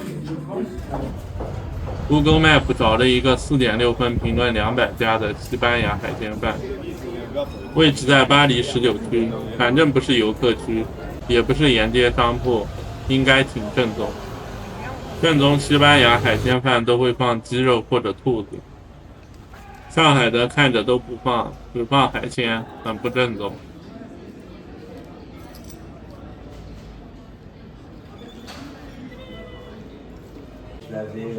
装修有点老旧，但仔细看算干净的，布置都还挺用心，我感觉放这些杯子有点难度。我来的算最早的，后面看这个餐厅是订满的，就像 Google Map 说的一样。老板很友善，没有拒绝我，给我安排了个座位。性价比看很高，在巴黎算便宜的。人越多越便宜，才10几块一个人就能吃西班牙海鲜饭。很多人点了虎皮辣子，完全跟中国菜一模一样。老板送的腌制橄榄，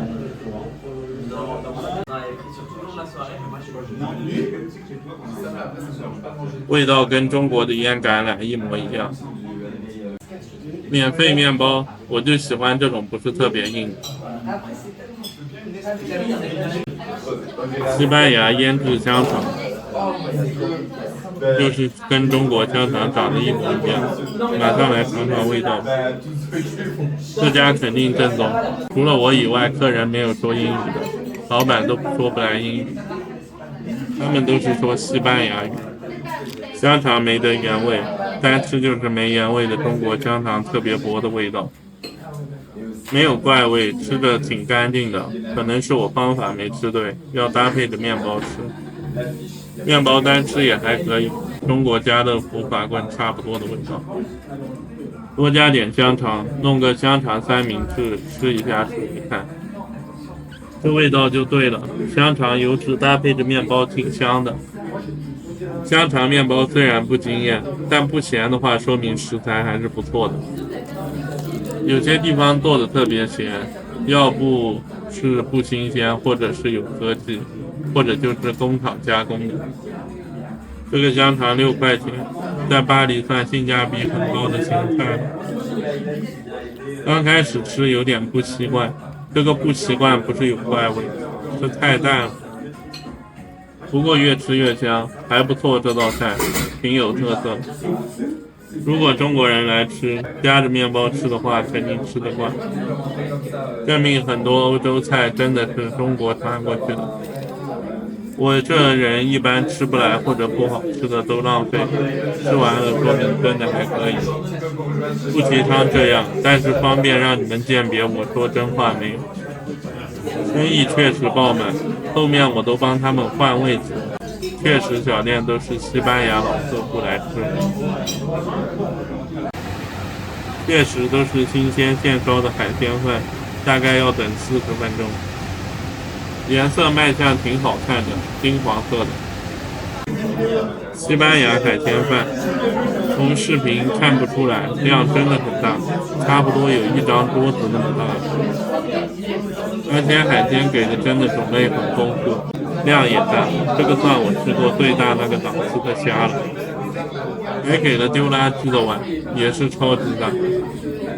鲜肠口饭煮的算不错了，跟新疆抓饭、广东煲仔饭差不多的饭，不硬。鱿鱼超级大块，而且很漂亮，看着就新鲜。鱿鱼好吃，口感脆弹，吃着跟黄喉差不多，没得被科技水泡过的那种味道。接下来尝尝鸡肉，鸡肉用的是鸡腿肉，特别大块，吃着口感还可以，就是少了点鸡香味。我估计他炖的时候没用到鸡架或者鸡胸肉，那两个部位虽然口感不行，但是能让整体有鸡香味。蛤蜊也挺漂亮，肉很大，在小店里这个价位算不错的，还是会有点蛤蜊的那种蛤蜊性，爆汁，当然跟新荣记好的时候比不了。如果你在国内能吃那些蛤蜊花点，那这个就没问题，比那些还会好一点。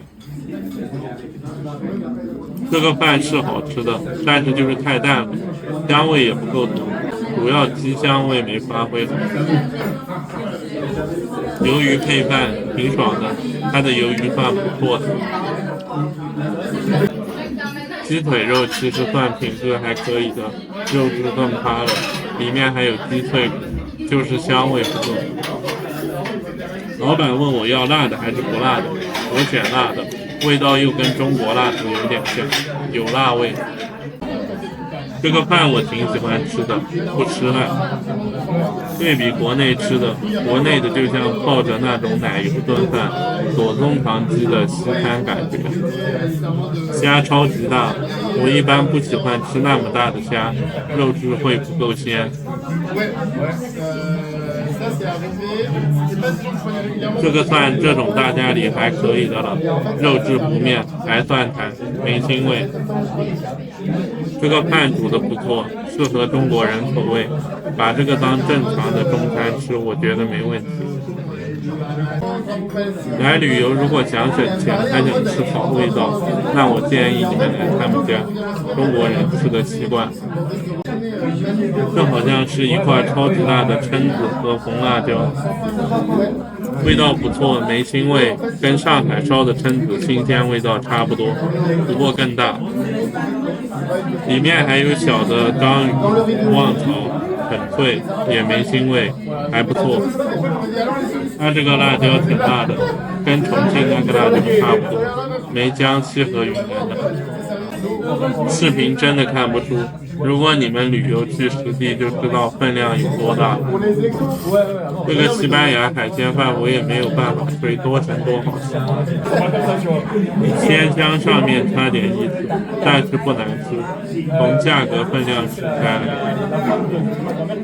评价我之后会给1颗星，1颗星不算低了。如果在我家附近，我肯定会吃第2次。旅游如果想不到吃什么的话，还是值得专门跑来吃的。离地铁站不远，走3到5分钟就到了。主要就是鲜香味不够，不然我肯定吹一波。之前在慕尼黑吃那个高跟海鲜饭，食材分量不如这个，但是整体更香。这个主要就是味道有点分离，如果有机会的话，我可能下次来巴黎还会吃第2次。视频看完小，其实很大。评分等级3，1颗星，普通的食材，正宗的技术。